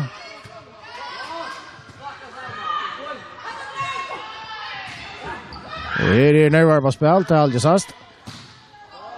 Vel slige Anna Hansen. Anna Sara. Og i halvtid han er gåer. Og sjølvare linjene. Flere vinner enn av bolten. 24-23. Sideloks vel ferier. Aldrig har rakt akkurat og sjølva søy linjene.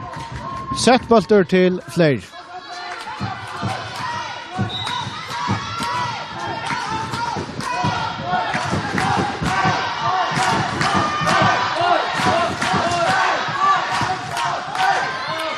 Boltrummat her til flere, du kan så Anja Danielsen.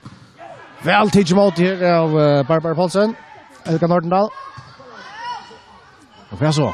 Og så kiksar Evensen. Så Torvaldsen. 24 spenningen helder fram. I fjorda settet.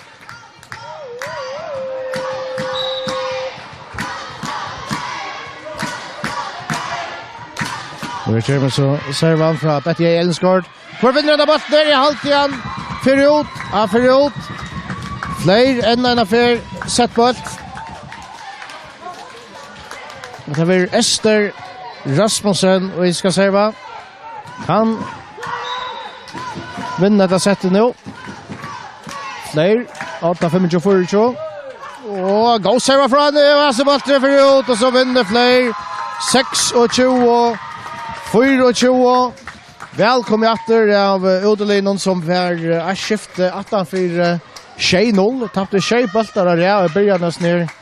Sett någon men strutte sig in att det sett ju underskottet här var ett 5:e och avgörande set.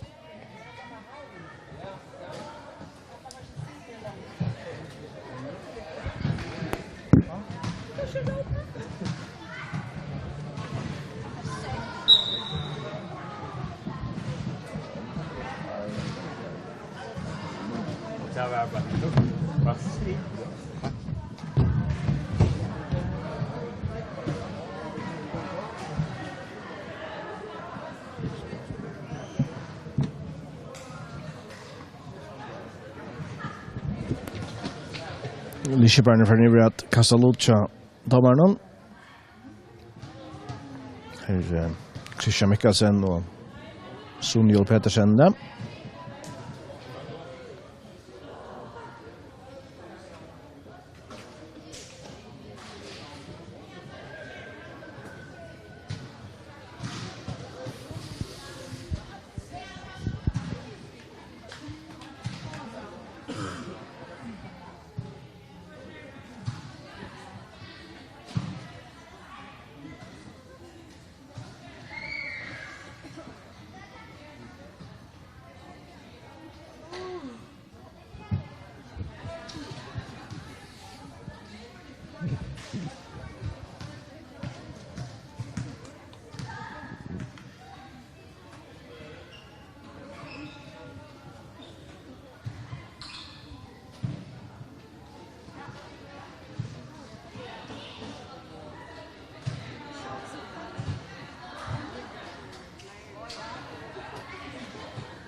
Så fyrer det klart til 5:e og avgjørende sett.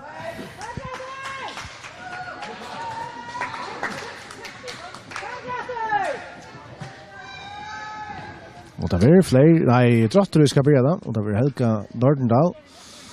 Og havast Drotter ikke vann 4. settet, så vann hun skjebølter av Rea. Tulja og i 2 sett noen av slag Drotter 8 skjedlapp. Vi har videre litt til Drotter 8 skjedlapp, vi går og server.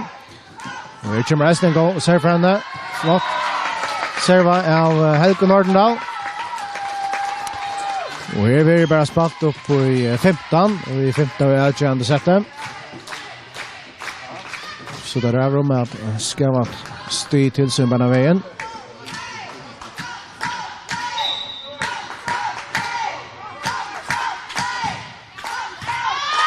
Det er en god serva fra Helga Nordendal, men resten vel finnes jo rom her av Anders Skalom. Her kommer Anna Hansen. Og vinner Anna Balten. 2-0 til Drott.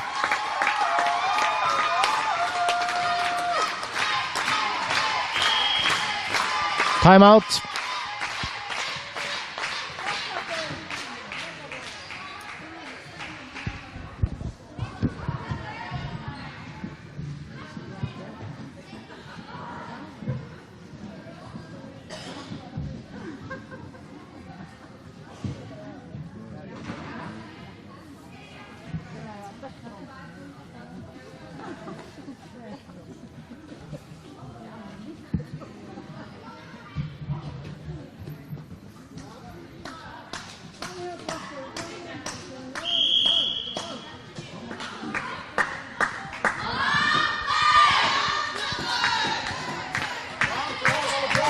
2-0 till Drott och i femta och avgörande sättet. Och här till tvär goda server från Helge Nordendal. Ska så rena sig tre sinne.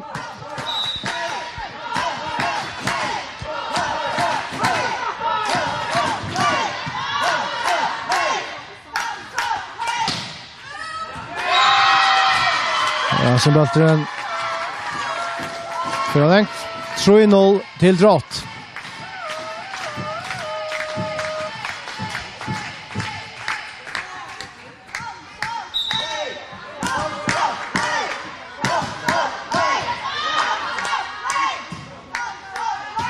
Anja Danielsen slår hantan och får där färdron ner. Ja, det gör det.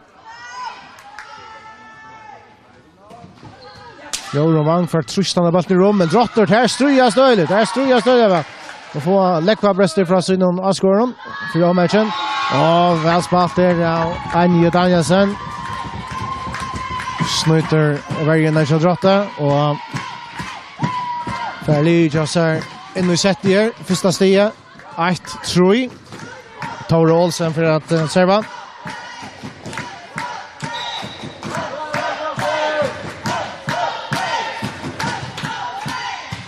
Anna Hansen lägger mot eller öliga när det är men Drotter för prikan i rum. Så blockar där väl. Och kan så. Anja Danielsen. Knallar han i golvet. Vinner ett sida till fler. Så bara ett steg Mona. Drotter 8-3-2.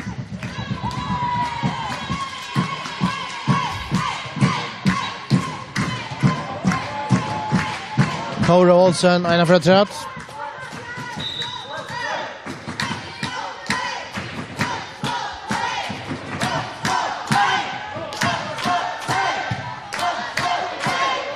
Nu kommer Anna Hansen.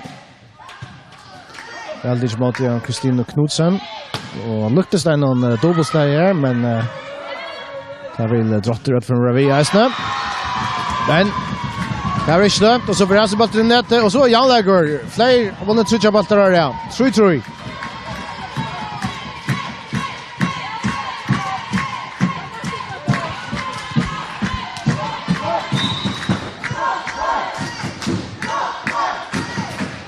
Tore Olsen.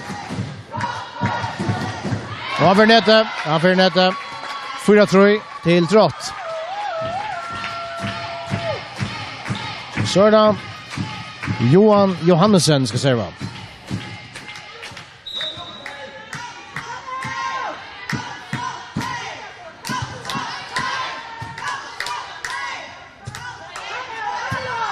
Så Drotter här. Anna Hansen tror på lantan. Och vinner han. 5-3.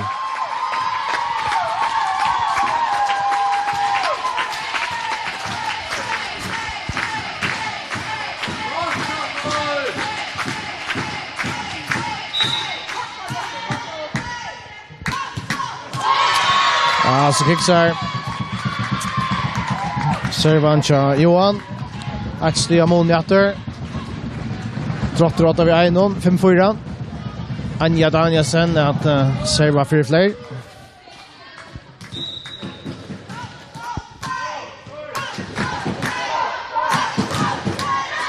Då serva Det är få akkurat för honom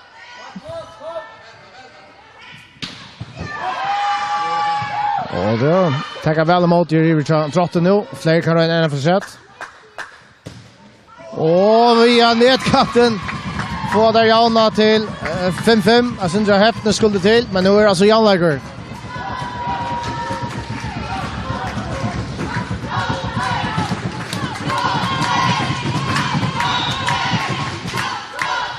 Anja Danielsen. Och en sera gå serva. Läcker fler 8, 6-5.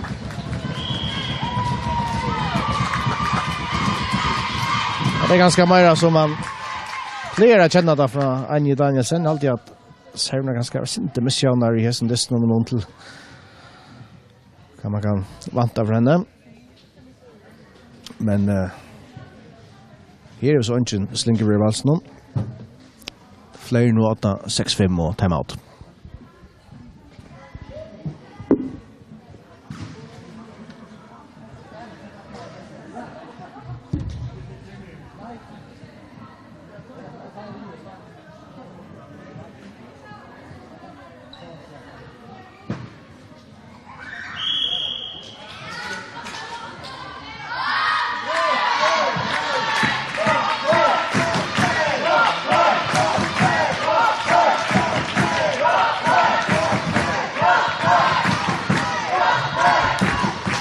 Så kommer Aline innatur, og at det er Anja Danielsen skal serva for Fløy.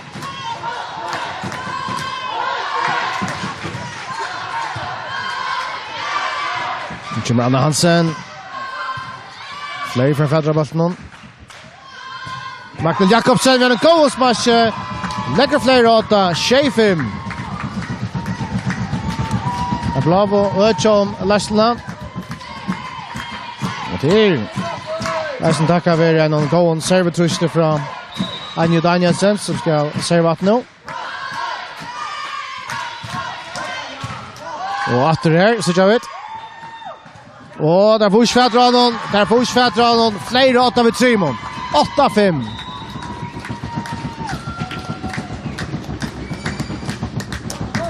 Line skulle så byta om halva.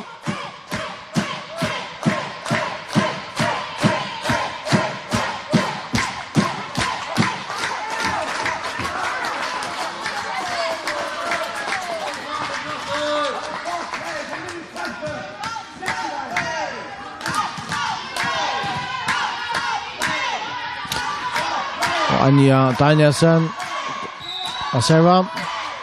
Flera så 8-5 och i 5:e och outjump sätter.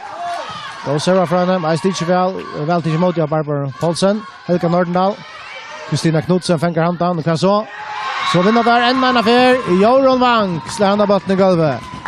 9-5 till Fløy.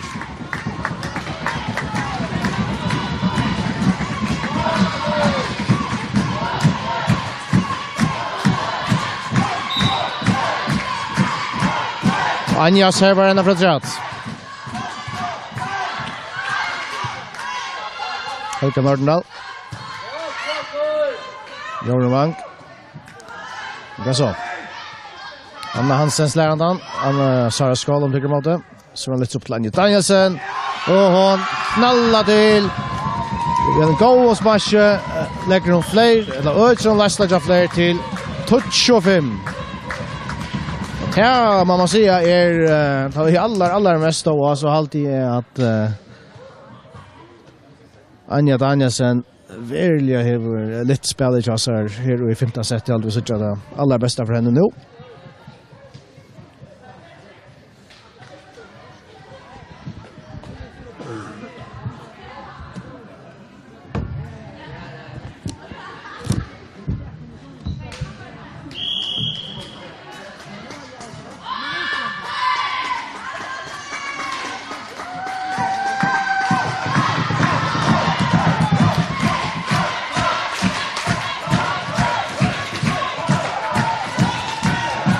Anja Danielsen, ena fra träd, och serva. 25 till Fløy.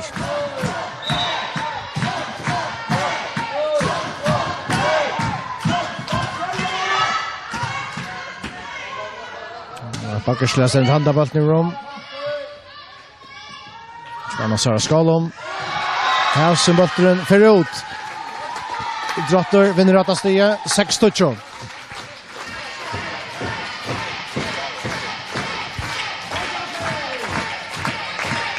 Så det är Petra Hansen.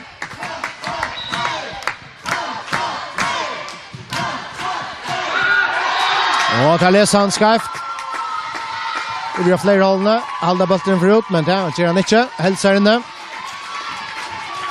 Shea Tucho. Ja, så tjom Drotter. Han ser ett Arlands comeback här.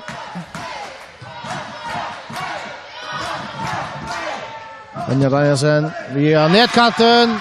Här rickar bara Jen i lötna. 11-5 till Fløy. 11-6 till Fløy.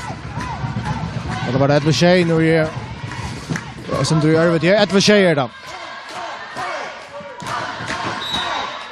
Joran Wang serva. Och kickcycle kom ja, alltså serverna. För nete 8-11. Så Anna Hansen som är serva väl och kan ha bruk för att hon serva väl nu.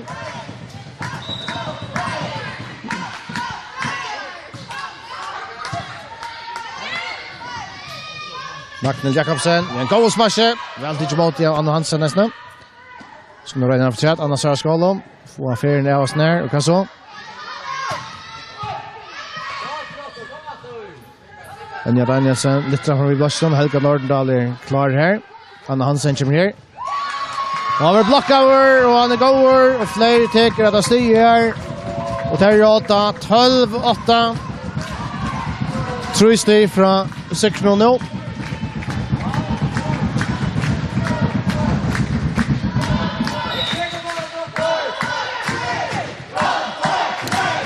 Magnhild Jakobsen. Och serva från henne.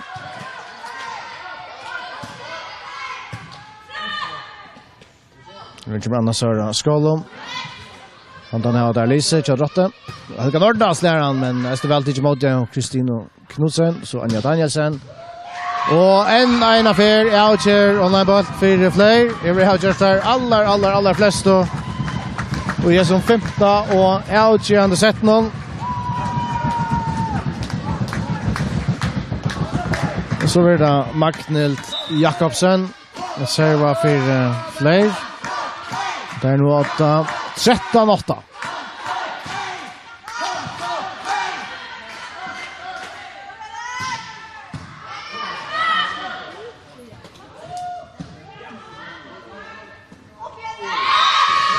Och här blir Drotter dömt för dubbelslag. Fler nu vid fler set och match.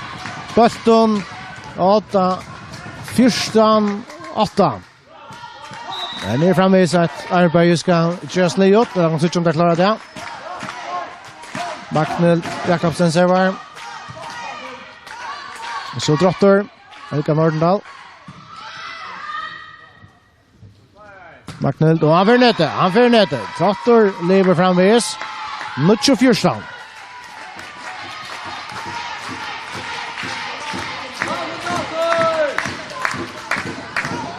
Det blir Soldier Henriksen ska serva. Då serva. Kristina Tegremoten. Anja Danielsen. Och ser det väl mot i Kirivian Drotterhållene. Er kanon smash från Anja. Och här kommer flera än för 3. Anna Sara Skolom. Och han fyrer i golvet. Fler vinner.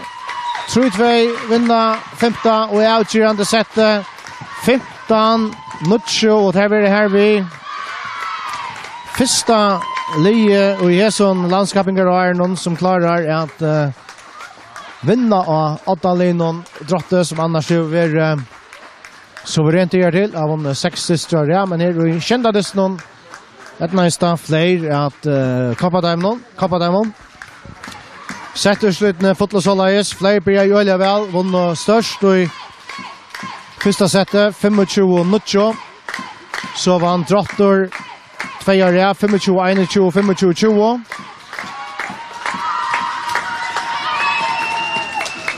Fjärde sättet placerar spännande. Fler var 18 för 6-0. Den enda vi har vinnat 25-20. Och så var det här 15 sättet. Fler vann 15-9 och här vi distant 3-2. Vi får att tacka för okon. Mynda mig över här i kväll över Ollar Wallace och Leivor Fredriksen har sagt för distan. Vi vet, bäg höras och så just.